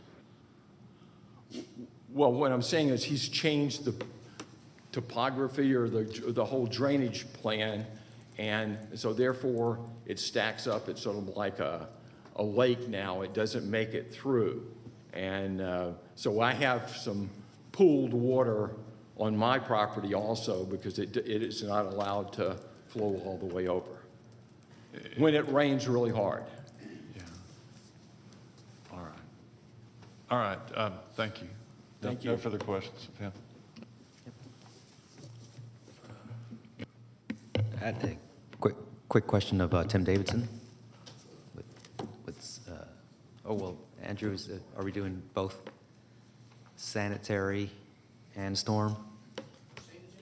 Sanitary, yeah. Oh. When did that happen? Where's Cornelius today? What's going on? Okay.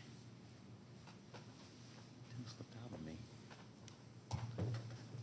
Wilson Collins, Cobb Water. Sorry, Wilson. Tim slipped out on me, apparently. Just, in the comments on sanitary for here, it did say that the site's currently on septic, and that, would there be any opportunity or any need for it to tie into public? That would be up to the Board of Health, depending on what the plan site looks like, sir. Okay. If it's, I guess, the sizes here on the lot sizes, is there any requirement that they do need to tie into public, I guess is my question? Because I think we've had a couple cases where we've had these lot splits. During a lot split, the new lot would require going to sewer, but the existing house or structure, pending the health department approval, would be able to stay on septic, sir. Okay, great. So the northern one would have to go into public, which would be the new lot, and then the southern lot would have to be, that can stay on septic? Pending the health department approval, yes, sir. Okay, great. Thank you. Any further questions from my commission? Okay.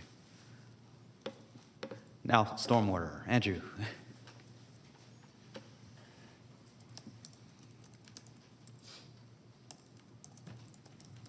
Andrew Heath, Cobb Stormwater Management. Great. Andrew, based on your comments, do you see anything that would not be addressed in site plan review that would merit, that would probably, based on what you've seen so far, cause any undue issues or burdens on drainage relating to the site, any of the sites that are adjacent to this? Yeah, I don't see any problems we can't resolve during plan review, and I appreciate Mr. Jackson's comments. I think maybe when there was some tree clearing or something on the lot, maybe what Mr. Jackson is saying, somehow that drainage channel has been kind of filled or somehow kind of obstructed so that maybe at larger flow rates, it may back up onto his property a little bit. So that's good information to know, because when it comes through plan review, we can pay attention to that and make sure that's resolved so that issue can be resolved. Thank you. Did you have a question? Okay. Commissioner Beloin? No. Any other questions? Okay, great. I think those are my questions right now. So I'm prepared to make a motion here, and my motion would be to recommend approval of rezoning from R80 to R40, but subject to the following stipulations. Addition of a 10-foot landscaping buffer on the southern, eastern property line. And since there will be also a new subdivision, a new lot split line that's incorporated here, a privacy buffer as well along that. And that can be 10 foot cumulatively. It can be 5 and 5 on each side. The second addition or requirement would be, and actually I don't need this because the DOT comments has a no access easement specified in their comments on paper mill. So that means that all driveways will have to flow on the ACC. So that's already captured. But so in addition to that, all my other stipulations are fire department comments and recommendations, water and sewer division comments and recommendations, stormwater management division comments and recommendations, DOT comment, Department of Transportation comments and recommendations, and site plan comments and recommendations. And that would be my motion. Second. All right, we have a motion and a second. Any discussion?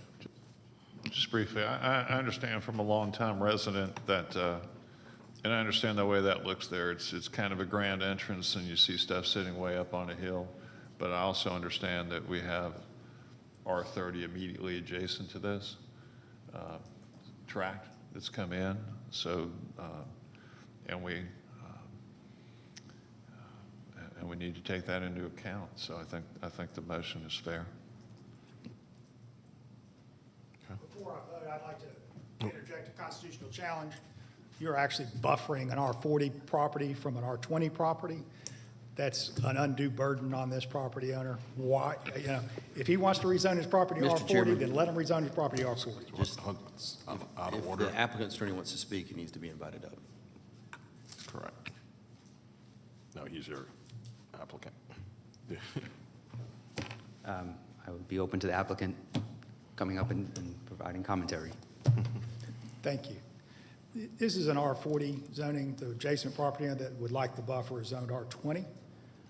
I would agree to that buffer if he would agree to come in and rezone his property either R40 or R80.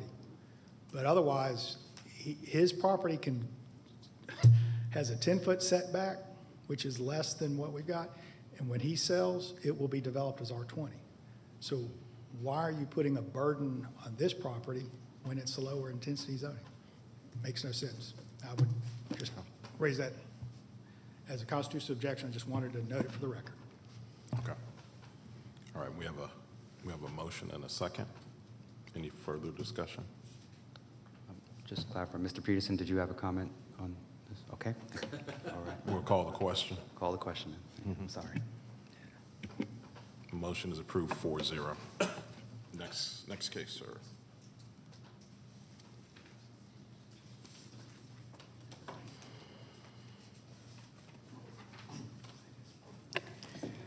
Okay, next case is rezoning case Z41, Eastwood Homes of Georgia LLC. Request a rezoning from R20 to RSL for a residential senior living project, which is non-supportive residential units in land lots 488 and 489 of the 19th District. The property is located on the west side of Powder Springs Road, south of Heritage Green Drive. The applicant is present. Is there anyone here opposed to rezoning case Z41? No one? Okay, let the record show there's no one opposed. All right. All right, Kevin, you can go ahead and begin.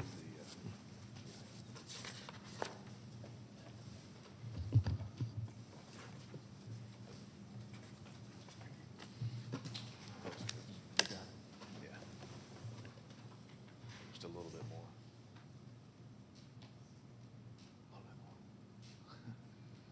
There you go. Thanks. Thank you again. Good morning, Commissioners. My name is Kevin Moore. I'm here and pleased to represent Eastwood Homes in this application for rezoning. This involves property located on Powder Springs Road, just south of the intersection of Powder Springs Road and Windy Mac intersection, which is a large community activity center, also just north of the intersection of Powder Springs and Milford Church, which is a smaller neighborhood activity center. This property is just under 5 acres. It's proposed to be rezoned to the residential senior living category for an age-restricted residential senior living project, though small. It's a maximum of 22 homes.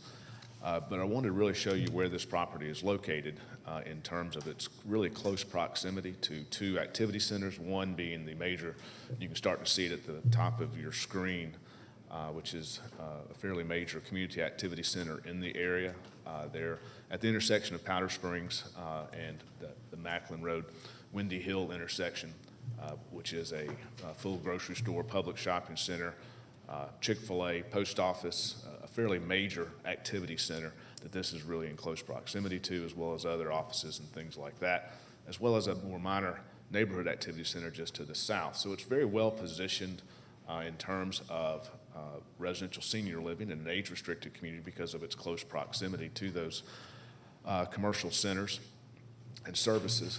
In addition, it's on a major arterial being Powder Springs Road.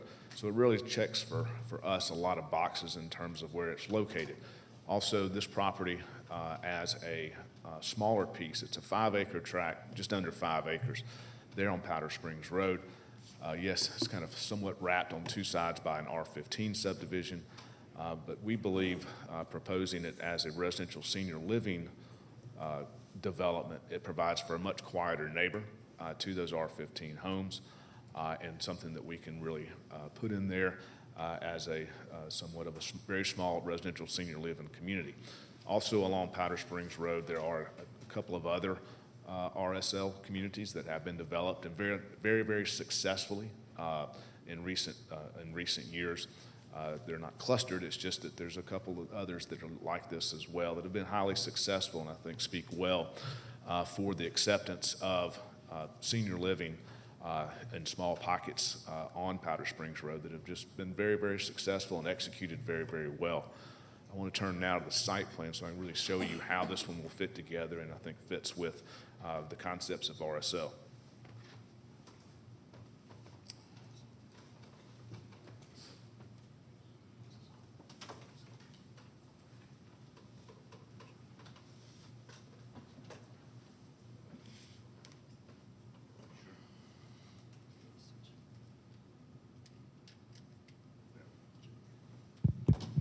Now we're good. Thank you for that. Turning to the site plan, here's Powder Springs Road, and here is the site plan, just under 5 acres. We have a maximum of 22 residential senior age-restricted homes. They're built in a duplex style, which I actually think adds to the overall effect in a positive manner for this development. There's a lot of times now that we've seen RSL developments, they're individual homes. In this manner, they are duplex style, which really from a outside looking in standpoint does make it seem less intense because you only have 11, quote, buildings as opposed to 22 separate buildings. And so it provides for a little more area and green space and surrounds for the homes themselves. We are providing for a small amenity commensurate with only 22 homes. In addition, we are proposing this community to be gated.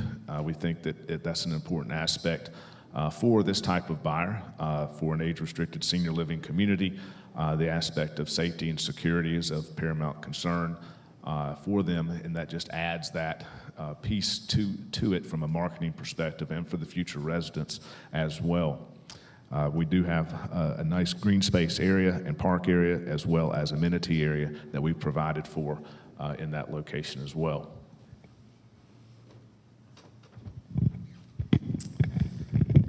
In addition, we have provided and submitted a stipulation letter that's dated July 29th.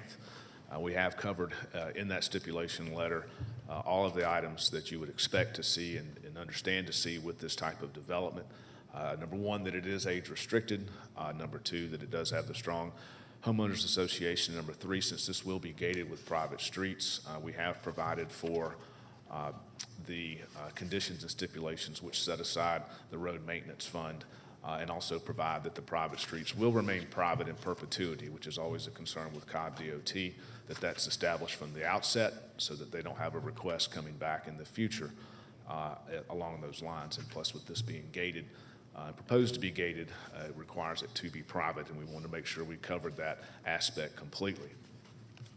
This proposal also, in terms of buffering, does provide for fully landscaped and vegetated buffers against all adjoining properties, including the church that's located immediately to the south, but more importantly, fully vegetated and landscaped buffers both to the west and to the north where there's the adjoining R15 subdivision. And I think you can see with the fact that there's not opposition here today, the idea that this smallish property, just under 5 acres, being developed for a small compatible residential senior living community.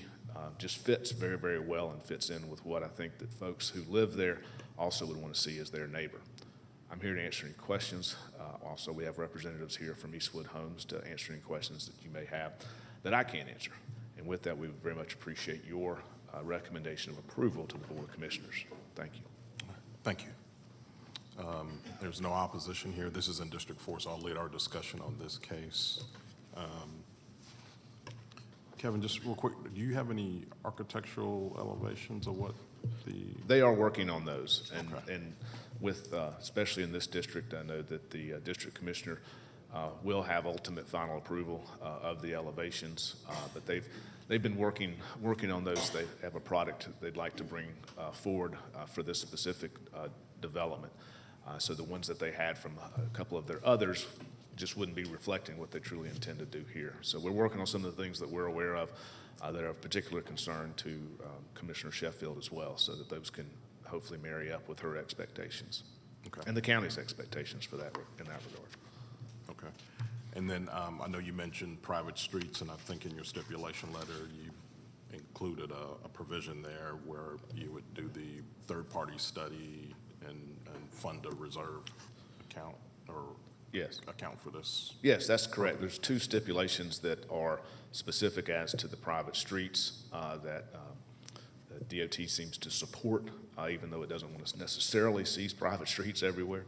But if it's going to be, ensure that there is a separately funded account for the private street future maintenance, and that would be handled by doing a third-party study to determine what that cost amount would be. That study would be submitted and reviewed by DOT and established at the outset, as well as I stated before, even at this point, having a condition of zoning that the private streets will remain private in perpetuity. So that's established from the very outset. Okay. And then one last question I have.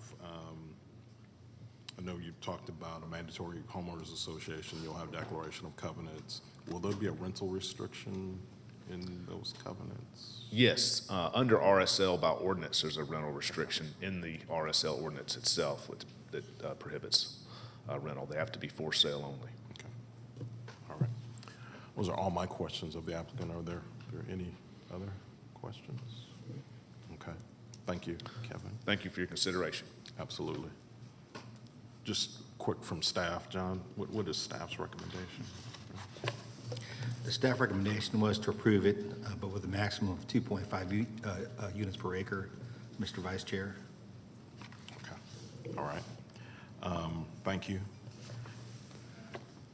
I'm sorry, man, we can't take any additional comments right now, and I'm not sure she's sworn in. No, I'm not sworn in, but I have worked in nursing homes for years, and I was just asking, is your homes going to be one level, or are they going to be a duplex that's going to be, are they also going to be ADA requirements on those? Yes. If Go ahead. if you'd allow. You're fine. I'll allow you, yes. Since it's informational questions that's being asked, I'd love to be able to answer those. Sure. Yes, under this category and what's proposed, all homes will have master bedrooms, and all of your living areas, kitchen, dining, and so forth are on one level and on the ground level. So it's not up and down living that's required, as well as all of the ADA requirements are also required as part of the RSL ordinance. So it has to meet, sometimes it's called easy living standards it sets where things have to go in the house to make it accessible and easily accessible for handicapped, wheelchair, and so forth throughout the house. So I hope that answers your question. Yes. Thank you. Appreciate it. Thank you for that opportunity. Sure. I think based on looking at the site and being familiar with the area as well, this to me is a classic infill development type of opportunity. I think the proposal itself provides for a good transition from single family to the north of this property, and then to the south, I think you've got a church and then LRO. I think what is proposed by the applicant is reasonable. So I'm prepared to make a motion recommending approval of Z41, subject to the following conditions, and I want to change one of staff's conditions here, since they've got a limit of 2.5 units per acre. like to change that to say maximum number of dwelling units of 22 with the district commissioner approving the final site plan. District commissioner to approve final building elevations, fire department comments and recommendations, water and sewer division comments and recommendations, Department of Transportation comments and recommendations, and stormwater management division comments and recommendations. And then let me just reference staff's, or I'm sorry, the applicant's zoning stipulation in the letter dated July 29th, 2024. And yes, to add this item to consent. That would be my motion.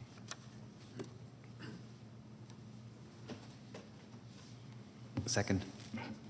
All right, we have a motion and a second. Any discussion? Yes, sir. Yes, just pose this question to you.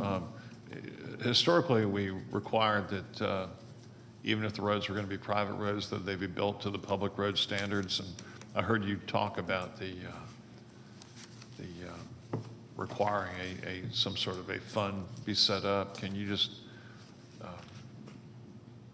comment a little more extensively on that in terms of? Yeah. So actually in the stipulation letter, I think it's stipulation 11, it says the applicant agrees to establish and fund a separate account for the benefit of the Future Homeowners Association for the purposes of future private street maintenance. Prior to the approval of the initial final plat, the applicant agrees to perform a third-party street maintenance reserve study to review and approval of the Cobb County Department of Transportation. And the applicant shall fund the private street maintenance reserve fund with the prescribed amount as determined by the reserve study. Okay. Any further comment? Question? I have a Yes, ma'am. question on that same subject. When these reserve funds are set up, is that in addition to the HOA funds? Yes. Thank you. Any further comments, questions? All right, we'll call the question. Motion passes 4-0. We're going to take a 10-minute break here. We'll be back at 10:53 if we can.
to the Cobb County Planning Commission hearing, August 6, 2024. Staff, John, if you could call the next case, please.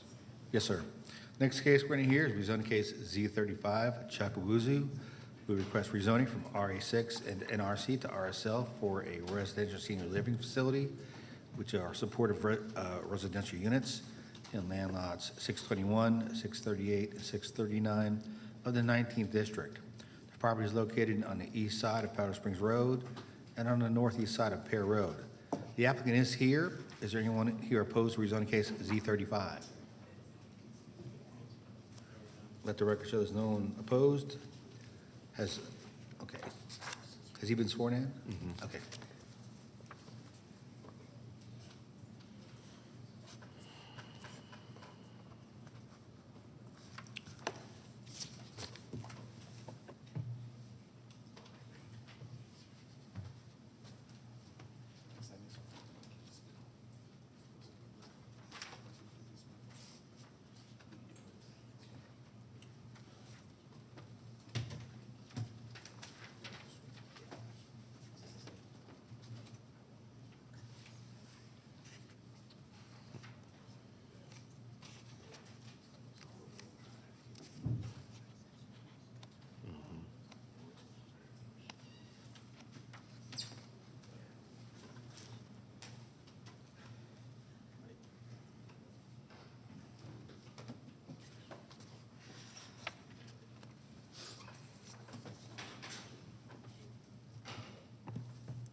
All right, please proceed, sir.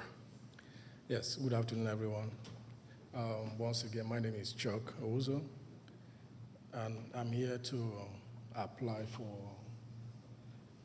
rezoning from the current property, this property. Sorry. Yeah, this is a 5.1 acres property located on between Pear Road and Horseshoe Bend on Powder Springs Road in Marietta.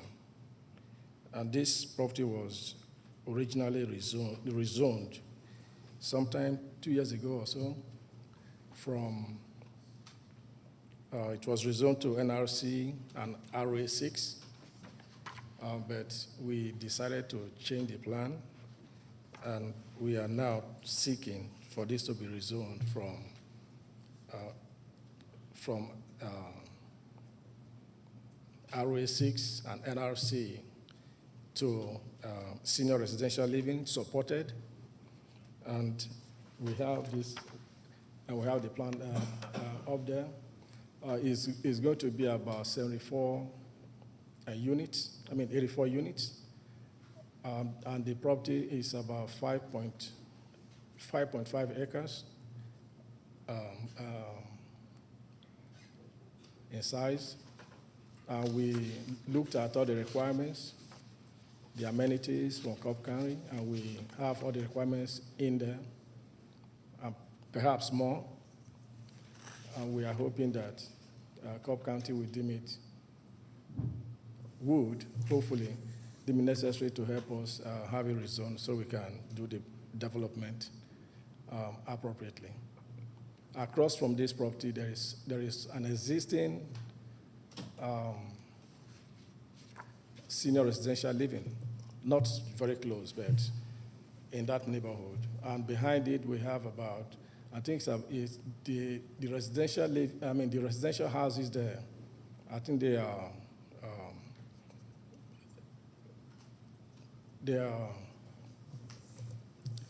yeah, okay.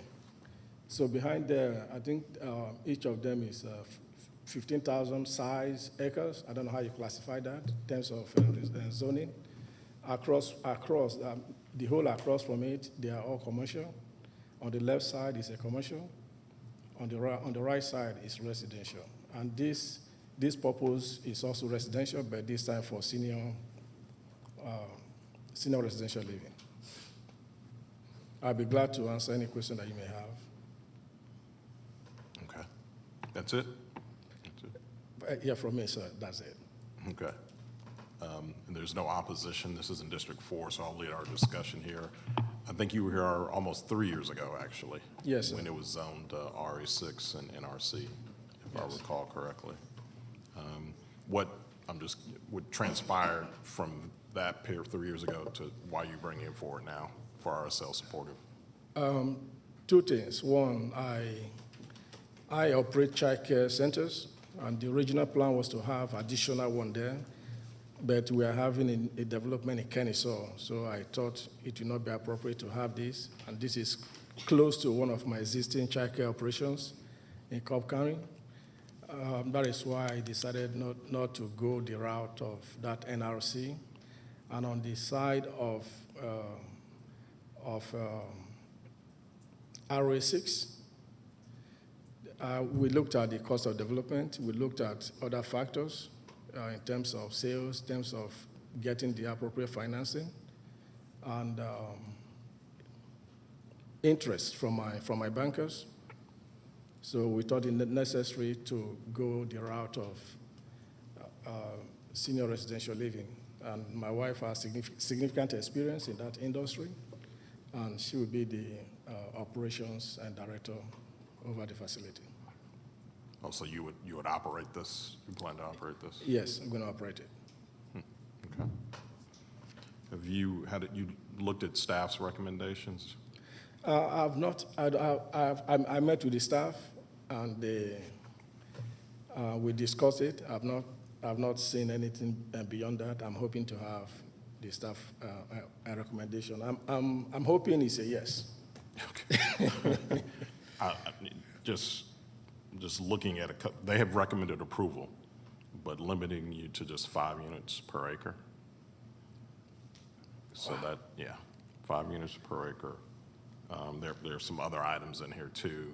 They also say no variances on the zoning code, so that would impact your development project, site plan. There are a lot of things that would be impacted by that, because I know there were some variances you were requesting with this request. Yeah, excuse me. We'll be ready to do what is necessary. 5 units per acre is a good starting point, but we are hoping if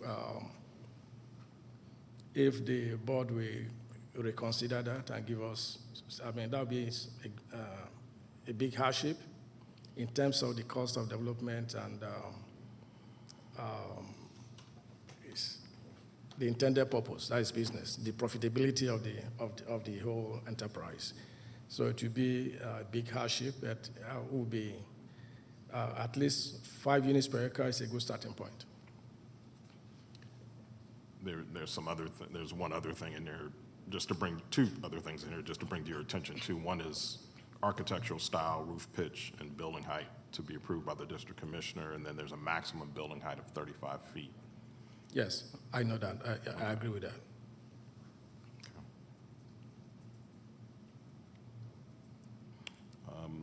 Let me look to my fellow commissioners to see if y'all have any questions, observations. Yeah, my only observation, and this might, I'm trying to just understand the site plan a little bit more. Can we bring the site plan up on the screen again?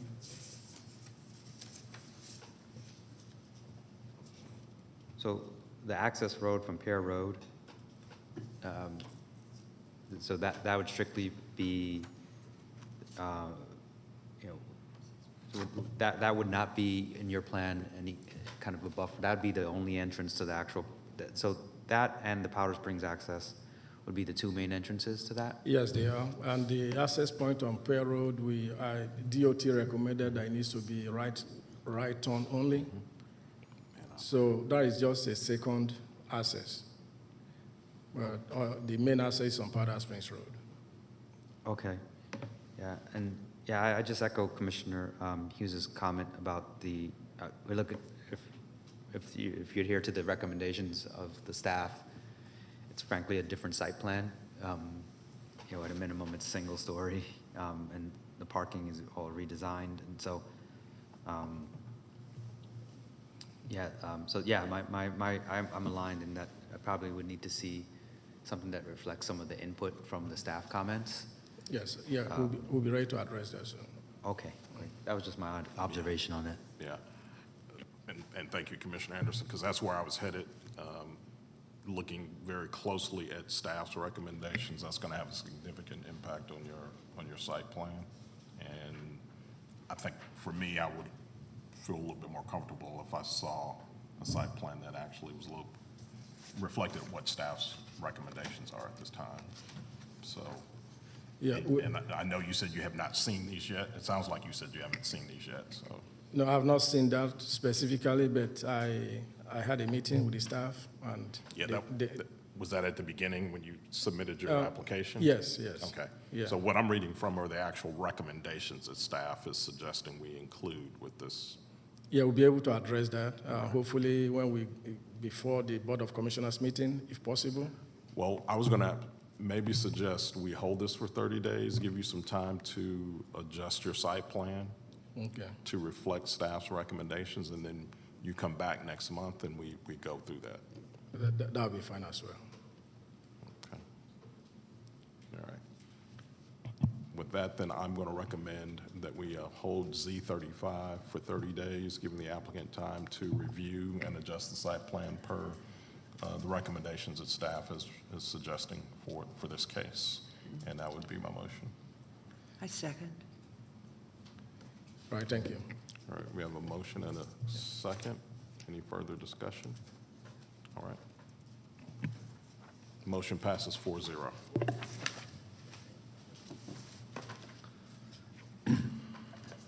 Okay, next case is rezoning case Z42, FH&L Holdings LLC. Request rezoning from NS to NRC for an auto spa in land lots for land lot 107 of the 16th District. The property is located on the north side of Sandy Plains Road, west of Alabama Road. The applicant is present. Is there anyone here opposed to rezoning case Z42? Please raise your hands. None? Okay, let the record show there's no one opposed.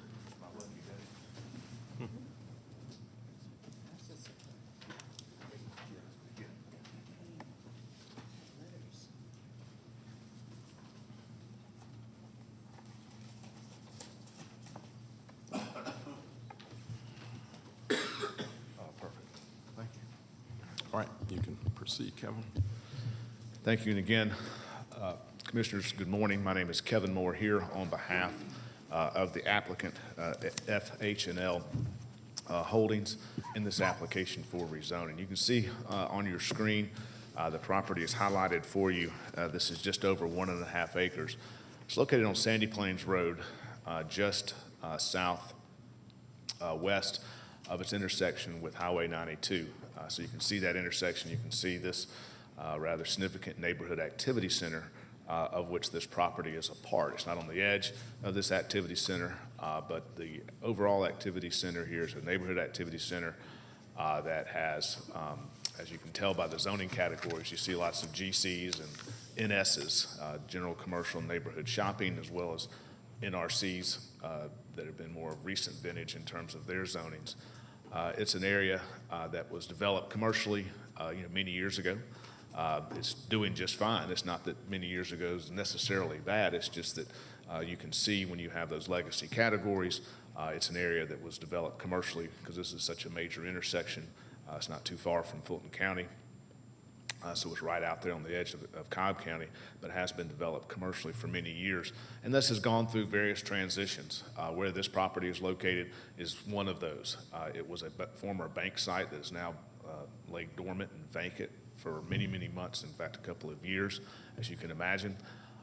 Across Sandy Plains Road is a major shopping center. It's got a studio movie tavern as well that's a part of that shopping center.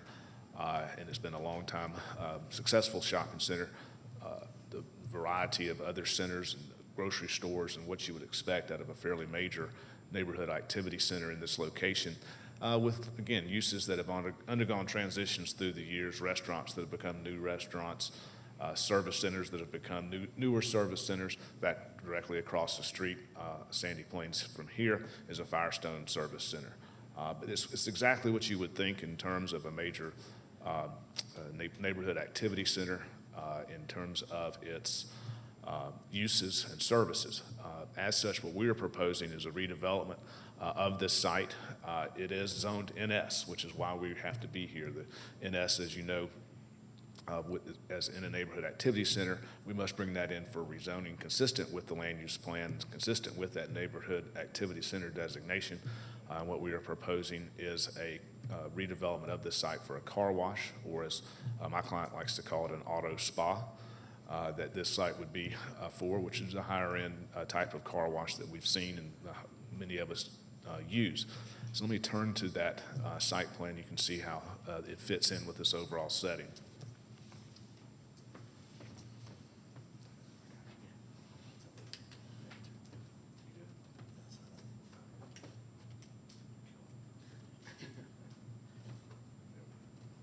All right, now turning to the site plan. Again, this is Sandy Plains Road, and again, to orient you, intersection with 92 is in this direction. This is Daniel Road. This is a private street that goes back into the rest of that commercial and services area for this particular side of Sandy Plains Road at this intersection. You can see the layout here for the proposed car wash. A couple of items of importance. This area along the frontage is an existing stormwater management facility, detention pond. It does have some existing tree growth along the edge of that stormwater facility, many of those trees of which are now actually have grown up and are attractive, good trees. And our intent is to save those. We will need to work with the arborist as well as Cobb County Stormwater Management. There will be certain remediation efforts. We have to make sure that stormwater facility is brought up to code and to standards. So there's some certain types of scrub trees and those types of things that don't belong, but there's certain nice trees that do, and we'll need to work and coordinate with both of those departments with Cobb County. But that's our plan, is to do so and keep those, because it does provide for a nice look. The way this design has worked and intended, we have plenty of room for stacking on Saturday morning, which is usually the only time you see that level of stacking for a car wash. This is a full car wash with vacuums and so forth that you would expect to see. Also wanted to then show you this particular vendor and operator does have other locations around metropolitan Atlanta, and this would be the proposed elevation, which is similar to the ones he has done across Atlanta, that all are very fine establishments and operations that have very attractive, very well run, and very clean. We have had conversations, and this tower element that you see there for the car wash building, that's shown on this elevation as being 40 feet for that kind of outcrop that comes up, just to distinguish it from other buildings. We have agreed to lower that to 35 feet, so it'd be a maximum of 35 feet, which is more in keeping kind of once you get to the further edges of this neighborhood activity center. 35 feet is the the height limit for homes, and so that's just kind of keeps it in perspective or relativity, we think, to the other structures and homes that are in the general area, and that's something that we will agree to. It's not in our stipulation letter, but we would like that added as an agreement on behalf of the applicant.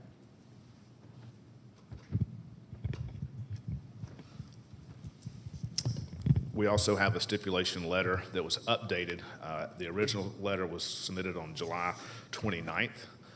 The day after, we did receive communication from an area homeowner that we had been communicating with. We have had conversations with area homeowners as well as homeowner association presidents, just to provide an information.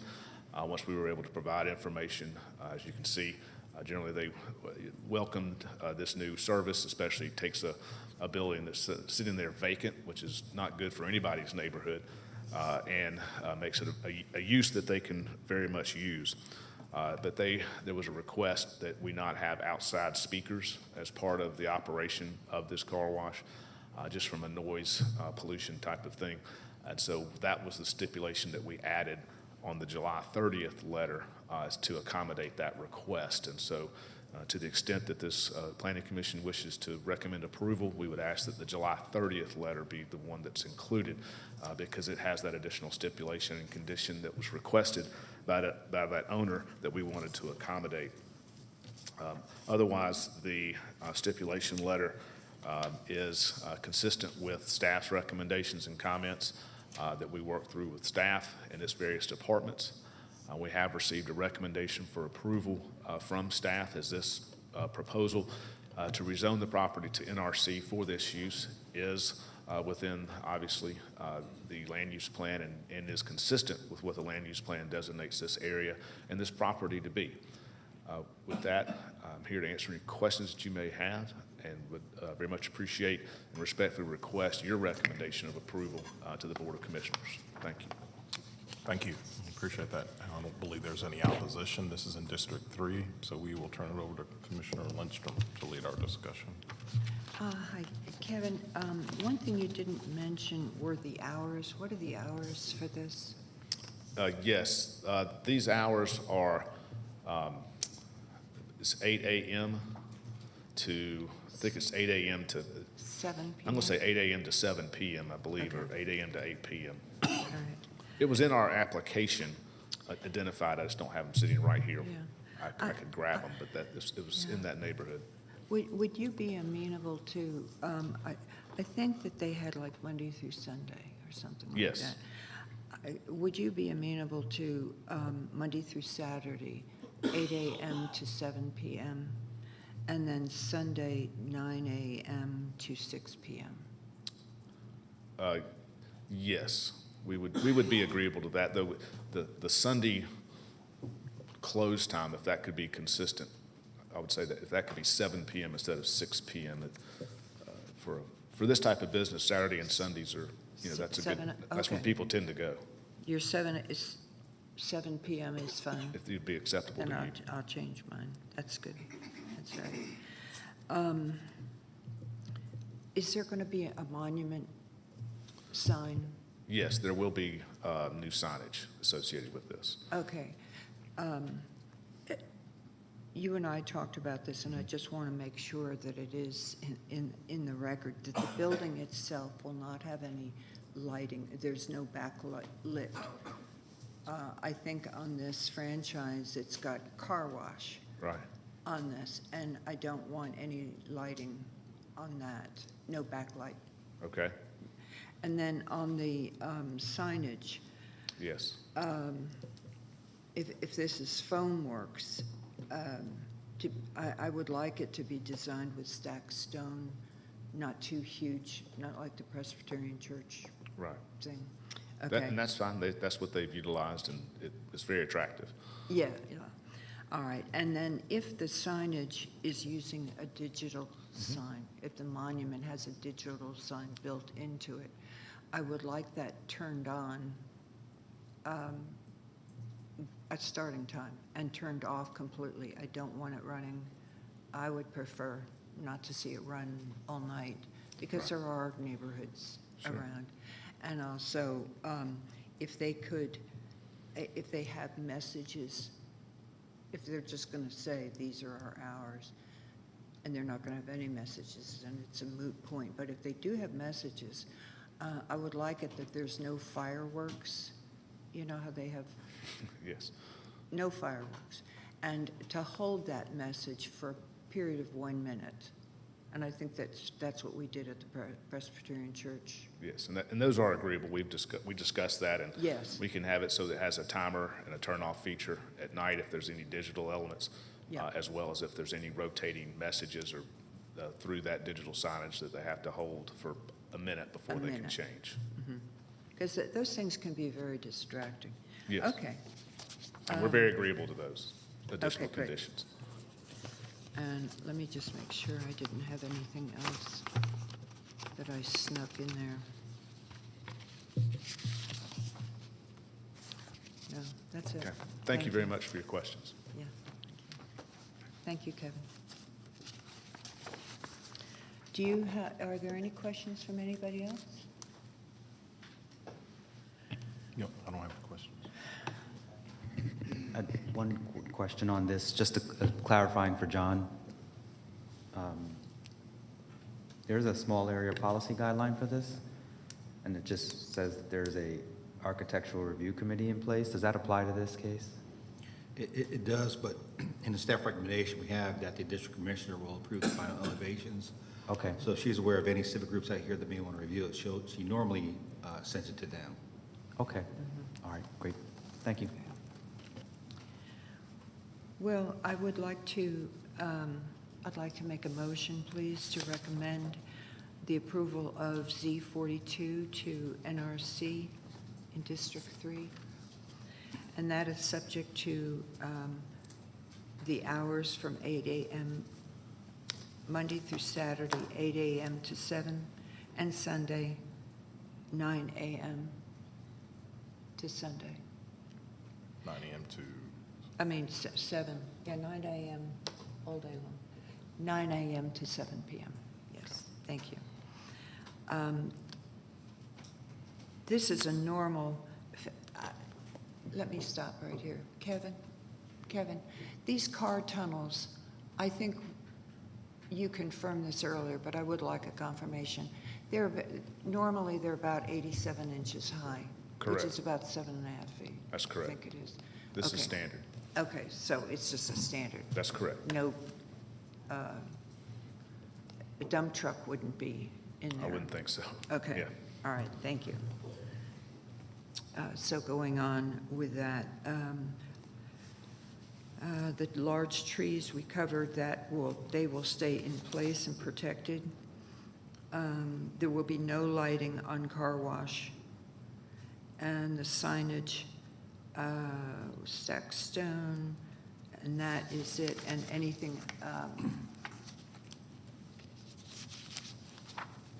all recommendations from Cobb County staff shall be adhered to when not in conflict with the other.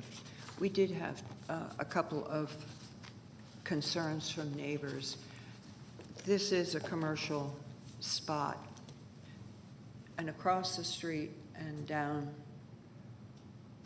house width, there are 2 residential properties on Sandy Plains Road, and this is in consideration of them turning the lights out at a certain time.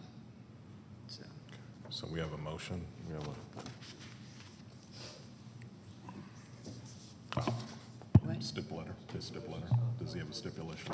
Yes, I'm in agreement with the stipulation letter of July 30th from Mr. Moore. And the hours, as I stated them.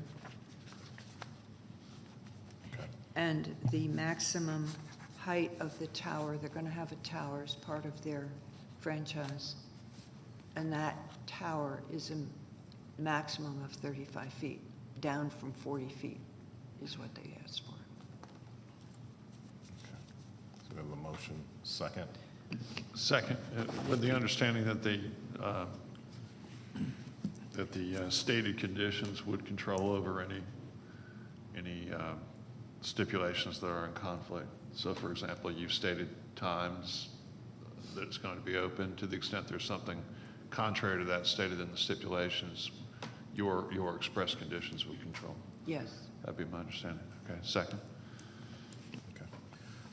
Just a point of clarification. In your verbal report, you said something about no lighting on the building. Is that backlighting or just no lighting? No, it's the backlighting. Okay. I don't want car wash lit up in, Okay. So at all. if we could just clarify that backlighting. Yeah. Okay. Okay. Any further discussion? All right, we'll call the question. All right, Z42 is approved 4-0.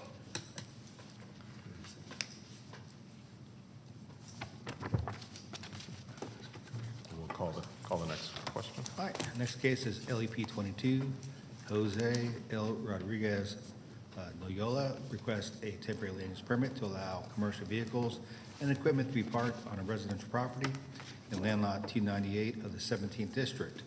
The property is located on the south side of Cranford Road and on the west side of Clearview Street. Is the applicant present?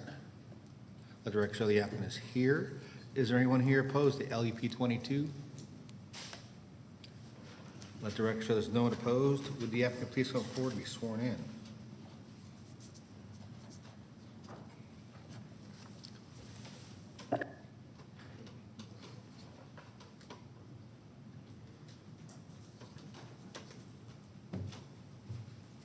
Hi, good morning. Good morning. We're just asking for permission to. Excuse me, if you could just give us your name for the record. Oh, okay. My name is Karina. I'm here on behalf of Jose Rodriguez. We got our first citation for parking commercial vehicles on that property. So we were just asking for permission to have those vehicles parked at the residential property. And I know they're currently being parked on the area that has gravel, which I know is a Cobb County violation. But if the permit is granted, we will pour out concrete in the area where we park the vehicles. Okay. All right. Any other information you want to share with us? No, I don't think so. Okay, all right, that's fine. There was no opposition here for this. This is in District 3, and Commissioner Lindstrom will lead our discussion. Corinne, can you stay back there? Yeah. I have a couple. What business are you in? A tree service. A tree service? Mhm. So how many vehicles, what vehicles are you talking about? Yeah. It's two dumpsters and a wood chipper, a dump truck. Okay, do you have a trailer? We do, one. Yeah. Well, from what I see, your house, you live here, is that right? Yes. Yes. Your house is zoned R20, which is residential. Yeah. And in residential, you can't run a business out of your house unless it's like an office job and there's no people interfering with it. So you can't store equipment out there. And there's also, you've got 0.32 acres. There is a limit to the impervious surface that you would be able to have. And I understand that I understand it's going to be difficult to find a place to park your dump trucks, but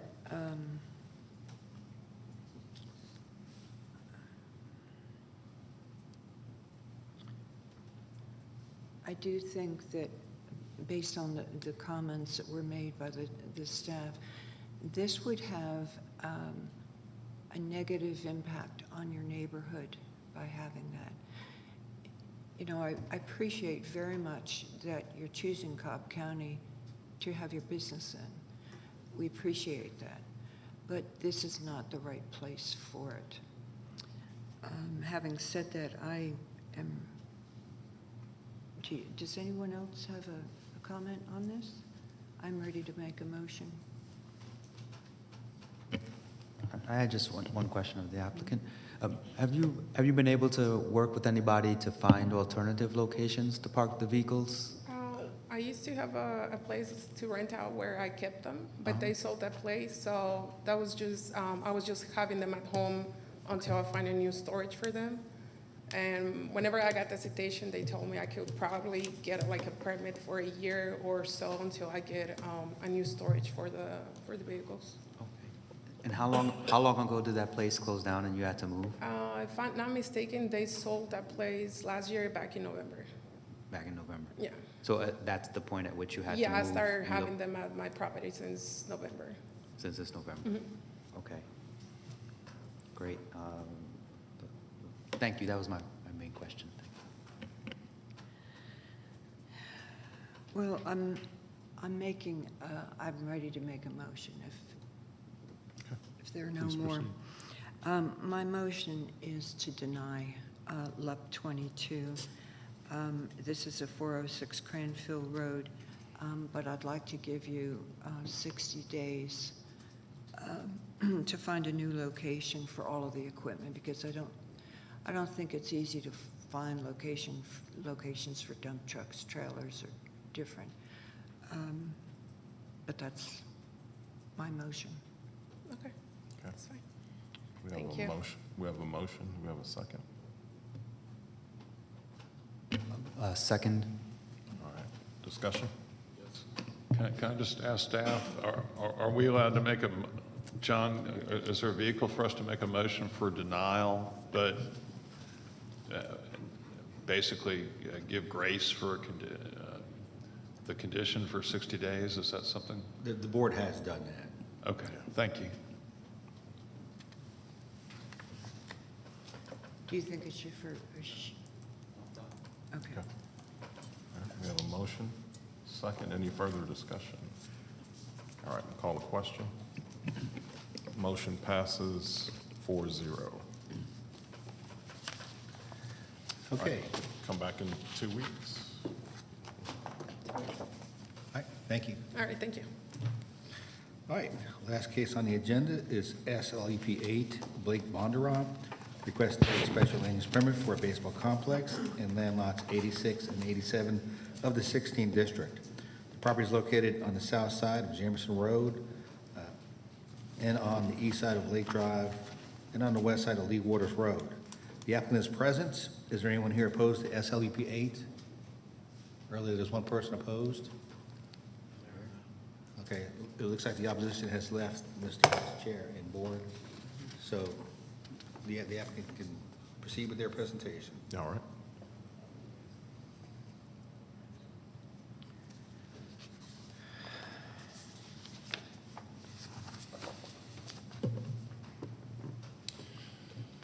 Good afternoon. My name is Blake Bondurant. I am the one that's going to be in charge of developing and overseeing this entire project. This project in its entirety is about 11.5 acres. Currently it is zoned R20. We're asking for a special land use permit. The plan is to put 2 baseball fields here in addition to an indoor hitting facility, a concession stands, and an office all on the site. The fields are in corridor with East Cobb Baseball Complex, which is the mecca of baseball in the world right now as far as travel sports go. And this would just be a complement to what they're currently doing. And it falls right into the guidelines of kind of what East Cobb is currently with their special land use permit. So I'm hoping to push this into a yes, and I'm here to answer any questions that you guys might have. Okay. Well, this is in District 3, and since there is no opposition, Commissioner Lindstrom will lead our discussion on this case. yes. This case was on consent agenda earlier, and then you had a discussion that lengthened and lengthened. And so. I do have a question for you. I have a few questions. What age group is, I know that there is, you work in conjunction with Kell High School, and you're working with another company that is going to be working with you on this one. Is that right? They're going to be leasing this, you're going to build, you would like to build 2 baseball parks. Is this for, what is the age group that this is going to cover?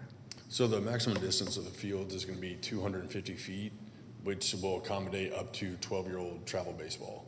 So, and then Kell High School will use the fields for softball. The plan is to not only use it for baseball, but softball as well.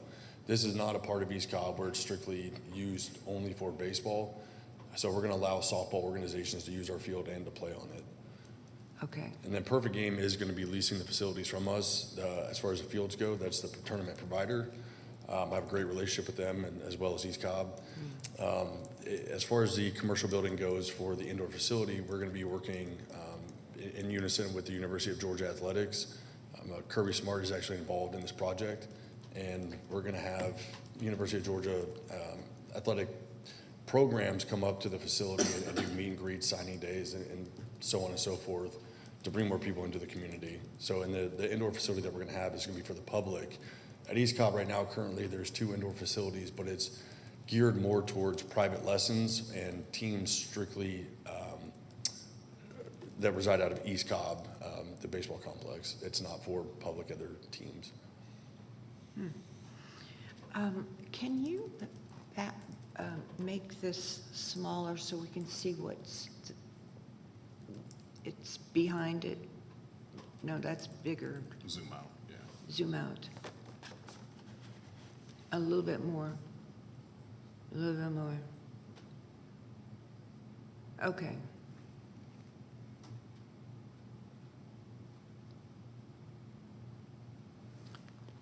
Can we do a little bit more without it going into there? Perfect. As you know, Blake,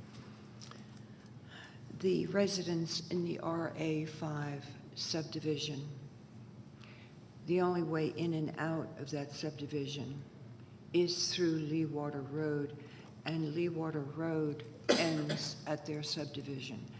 And they believe that this is a great idea. I think it's a great idea. I think a lot of people think it's a great idea. But the concern is that there's a lack of parking, and they are over 1,000 feet from you, so in a way it doesn't apply to you. But because you're so integrated with the company that is operating out of what is an R20 section, what you're in, the section below you with the 4 fields. I need to ask you, are there any sidewalks along Leewater side on your side of the street? So we'd have to zoom way back in. As you start on the Lee Waters Road, on your right-hand side, you'll have so at the corner it starts, the sidewalk ends right there at the corner that's on Jamerson. As you make a right, you have residential homes coming all the way up through until you get to the first gate at East Cobb. And then once you get to that gate, there's sidewalks from the start of the East Cobb property all the way to the end of the East Cobb property. And then on the adjacent side where Kell is, Kell has sidewalks from the very back entrance of what we called the band lot when I was in high school, that the sidewalk goes all the way down to the end of Lee Waters Road. So there are sidewalks and curbs currently on Lee Waters, just not in front of the residential homes. And did anything positive come out of this morning's, your meeting with your opposition? Yes, ma'am. So they had an issue with the tournament provider lacking the proper personnel on site to facilitate, where certain things are going. They're in this travel baseball world, some of these kids are treated like royalty. Why? I have no idea. It's the way of the world. But they have their charter buses that will park and remain on Lee Waters Road. This has been an issue for a long time. I played at East Cobb. I went to Kell. I've been in the surrounding neighborhood for 20 plus years, so I've seen it all. East Cobb has brought in, police to police the road so there's no parking along the sidewalks and in areas that they're not supposed to be. So the homeowner association would just like there to be the proper personnel on site in the surrounding area to keep people from parking in their neighborhood and to keep the buses from parking on the main road of Lee Waters because it blocks vision coming around the turns. Okay. Lahia, may I have DOT come up, please? Thank you. And do you have a site plan that was emailed? Okay. If you will wait just a minute, if you'll step down and let me talk to Lahia. Lahia Florem, DOT. Lahia, thank you. This has turned into a large complex, sports complex. Correct. And I'm very concerned about people crossing over, and the traffic, where to park these things. Is Lee Water Road a standard road? It's an old road. That is a good question. I have not investigated whether the width of the road is up to standards. So I will have to get back with you on that. Okay, I would like to know the answer to that, and I know the BOC will want it. Yes, ma'am. I As- can measure it just from GIS right now, obviously. It looks like it's 22 feet, just measuring on GIS. So that will be standard. It is standard Yeah. road. Does it have curbs and stuff on it?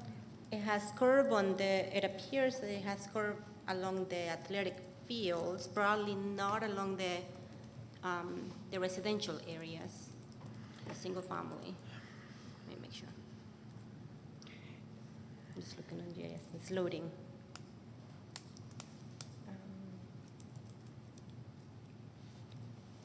But as was mentioned before, there's no sidewalk all throughout. Yeah. There's just, I don't think this is your bailiwick, and I'm not sure whose it is, but what do you do with buses?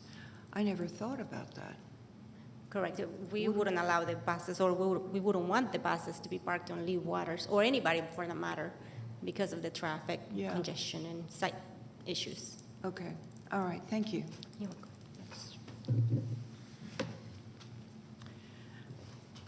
I am in favor of this. I think it's a great idea. But I'm very concerned about the traffic that is coming in and out of these. I received from the opposition, who's really not in opposition. She's in favor of this. But she sent out to all of us, mine is printed out to be 10 pages long. But this organization,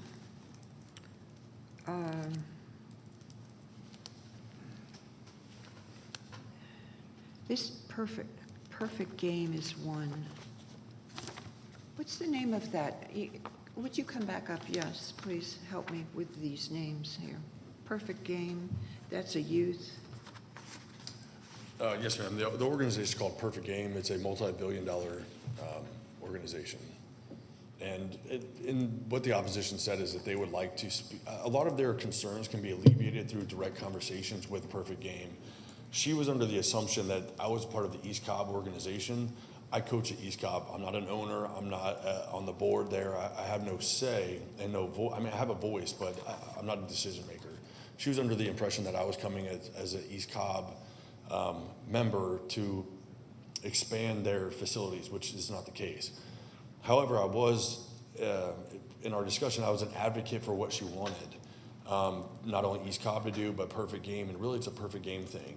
So I was able to give her the contact information of the owners of Perfect Game that are the decision makers, and that's all she wanted. She wanted somebody to be a voice for her to help them. And I said, I want what's best for our community as well. You know, if they want to widen the roads, I'm in agreement. I think that they want certain things from the county to see if they would help. I know another lady that was here, just at the light, she would like a left-hand turn signal to be able to make a U-turn to go to her house because she is on Jamerson Road. But you know, as you've heard, most people are in support of this project, and this is the site plan, which I'm sure got flipped upside down.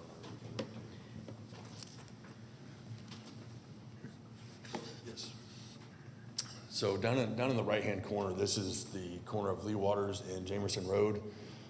As you come up, as you make a right onto Lee Waters Road, you'll make a right immediately into the facility. We have added 175 parking spaces, which is more than enough to accommodate not only the 2 fields that we're building, but to a lot for overflow from East Cobb. Currently, the buses, they're not supposed to park on the road. Most of the buses park at the Kell parking lot, and Kell's allowed that. I guess they have some sort of agreement. Now, why people continue to do it, I have no idea, but that can be alleviated with conversations through the owners of Perfect Game to reach out to those organizations and say, hey, stop parking your bus on the road. If you want to drop your kids off, drop them off at Kell, make them walk. They have 2 legs.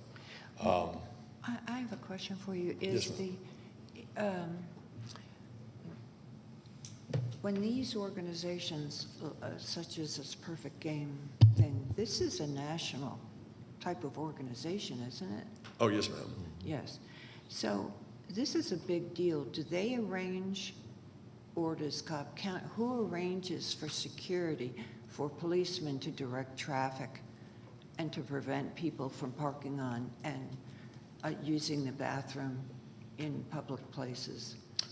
No one right now. I mean, East Cobb will call the police. Like if we have cars that are parked where they're not supposed to be, we'll either tow them or we'll call the police and Cobb County come out and they'll ticket people. In my honest opinion, you know, I think that there does need to be somebody on site, on staff to police the parking lot for these events, for people getting their cars broken into, for you know, people urinating in public because they're too lazy to walk down to the restroom, you know, whatever the case is. I do think there needs to be somebody in personnel on site. But again, that has nothing to do and no concern with what I'm doing. I know on my site, Right. I will provide somebody on site myself that's not only going to be an attendant of the parking lot, but is of authority to, you know, police what's going on. Okay, thank you. Yes, ma'am. Thank you. You can say. I have a question. Oh, I'm sorry. Go ahead, Commissioner. Mr. Bonner, can you talk a little bit about Perfect Game? You said they're going to be leasing this facility? Leasing the fields. Leasing the fields. Yes, okay. sir. So and I'm sorry, I don't know what a barndominium is. Well, it says the barndominium is actually going to be an office. Oh, okay. So that's going to be the office where I would go to every morning to oversee the overall day-to-day operations for the lease of the fields, the indoor facility, the maintenance, everything. So Okay. So their only obligation for maintaining or upkeeping everything is basically stops with just the boundaries of the fields? So they're going to maintain the entire property. So in the agreement that we have, and they already have it with East Cobb, they have people who come around, they pick up trash, they maintain the lights, they maintain the field, the surrounding area. I'm not going to ask that they maintain, you know, around the pond and everything else. That's going to be on my doing in my behalf. Okay. And generally, are these 10-year leases, 20-year leases, 5-year leases? So I've asked for a 20-year lease from them. This is the most world recognized known tournament provider. So having them in our backyard and doing business with us is only going to increase Cobb County. East Cobb on its own brings in hundreds of thousands of new visitors every single year that spend millions and millions of dollars over the course of the year. And I'm only trying to add to that. Yep. And I understand that lease is obviously a private document between two folks, two organizations, but just certainly, I would probably imagine that if they're going to be maintaining, that they're, just as a recommend, you know, just knowing that it's 20 years is better than knowing that it's a short-term lease, so that's good. But generally, do they, in their leases, reserve or cover any kind of large-term capital expenditures that occur over time? Like, do they have the responsibility to update the fields themselves, or is that something that you have to do? They would do that. So, you know, you're going to have wear and tear over the course of the years, and these are going to be turf fields, not dirt and grass. So rule of thumb is like for a turf field, every 5 years it needs to be not essentially re-turfed, but you have to bring in new pads of turf around first base, second base, third base, where kids are sliding into, and it's got a lot of wear and tear on it. Same thing with the pitcher's mound. So they'll maintain those upgrades on the fields, and I'll make sure that my fields are maintained and pristine. And then you said just when it's not in use for a tournament, this would be accessible to the public? Mm-hmm. It would still be accessible to the public even when tournaments are in use, yes, sir. Okay, got it. So there's, okay, that's what I want to clarify. All right, great, thank you. Yes, sir. Any more comments? No. Okay. Well, I'd like to make a motion to approve this as it is. I do think, and BOC I'm sure will say it as well, I think all of us think it, these tournaments are a big deal in the United States, and to have so much activity in one small area, at some point, we're going to have to think of ways to get people, like an overpass. I don't think this is part of it, part of this SLUP 8, but I do think in the future we're going to have to think of ways to where to park people. Where do you put a bus? And have written agreements with Kell High School. I don't know who does that, but there needs to be some type of oversight of this organization on Cobb County, because it's wear and tear on streets, and then you're going to have, there should be crosswalks somehow. But my motion is to just plain approve this. That's my story. Approve is subject to staff's recommendations? Subject to staff's recommendations. Okay. All right. We have a motion. We have a second. Second. All right. Motion and a second. Put it back on consent. I have one other question. Okay. So, for Mr. Peterson, I was just up at North Point for a baseball tournament 2 weeks ago, and I noticed the nets were only about 20 feet high along the baseball diamond, so spectators were at risk of getting hit with foul balls all over the place. Do you know how high the netting is supposed to be at this facility at all? Well, we can ask the applicant if the nets are higher for the field that's along the road. I'm not sure how high they are for the field that's internal to the. That's my principal concern. Actually, that's a higher concern I have here is cars getting hit in the road by foul balls on the field where the home plate is right up against the public road. Can you respond to that, sir? In looking at the site plan and what we were going to do, the first thing I looked at was other fields that are within the area. I'd like to get a better understanding of Sprayberry softball field because it is along a main road. But if your suggestion is like you want the netting to be 20 feet, 25 feet, I'm not in opposition. And then I think for the internal field, it would be standard height of what East Cobb's is currently. I think it should be 40 along the road, personally. Now, I think anything less than that, you're going to end up with baseballs hitting cars on the road. And then the other thing that with essentially behind home plate, there's a lot of fields that where the fence doesn't go straight up, it actually comes out into the field of play. So balls can't backspin and go out. They'll just go up and hit the top of the net because there's kind of an overhang. So that's another option as well that, but along the sides, we could go to 40 feet. And from a structural standpoint, does it just have to be netting or are you wanting there to be structural poles that, look like the normal fencing going all the way around? If that makes sense. What I see is netting, but there are structural poles that are as tall or taller than the netting height, yes. Correct, okay. Yeah. So just, okay, fencing. Okay, so we're going to stipulations, put stipulations to this. So it sounds like protective netting of at least 40 feet in height for the field adjacent to Jameson? Jameson Lee Waters, yes, sir. Yeah. And what did you call? I just said protective netting. Netting, okay. Can we get the visual back up here? Yes, sir. Thanks.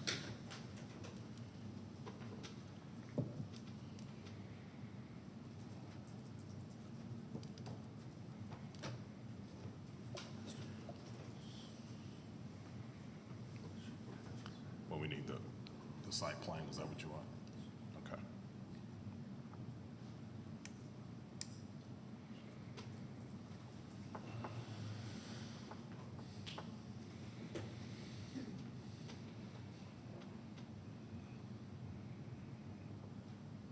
Okay. And there's Jamerson Road, there's home plate, yes. So it'd be Lee Waters and Jamerson.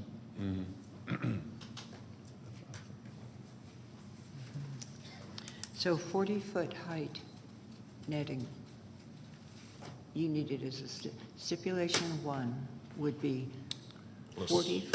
Let's not make it 1 because there are 8 stipulations in here already. Let's make it 8.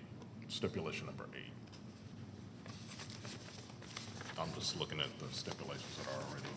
Yeah. It'd be for 40-foot netting along the perimeter of Lee Waters Road and the field with the backstop near the Lee Waters Road, and the same netting height of minimum of 40 feet along Jamerson Road in order to prevent baseballs from entering those two roads. Or at least substantially mitigate that possibility, right? I mean, a ball can go higher, right? And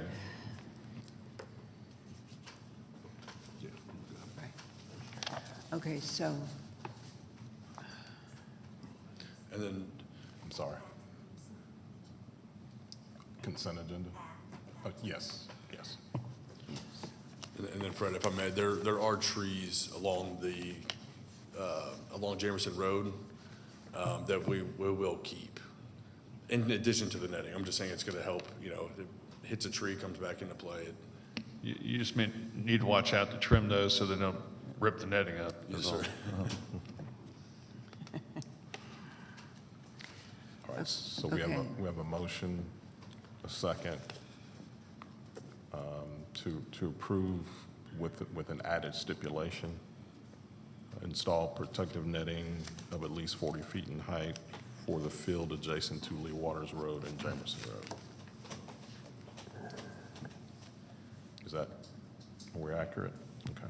yeah, Any further discussion? thank you very much. No, thank you, guys.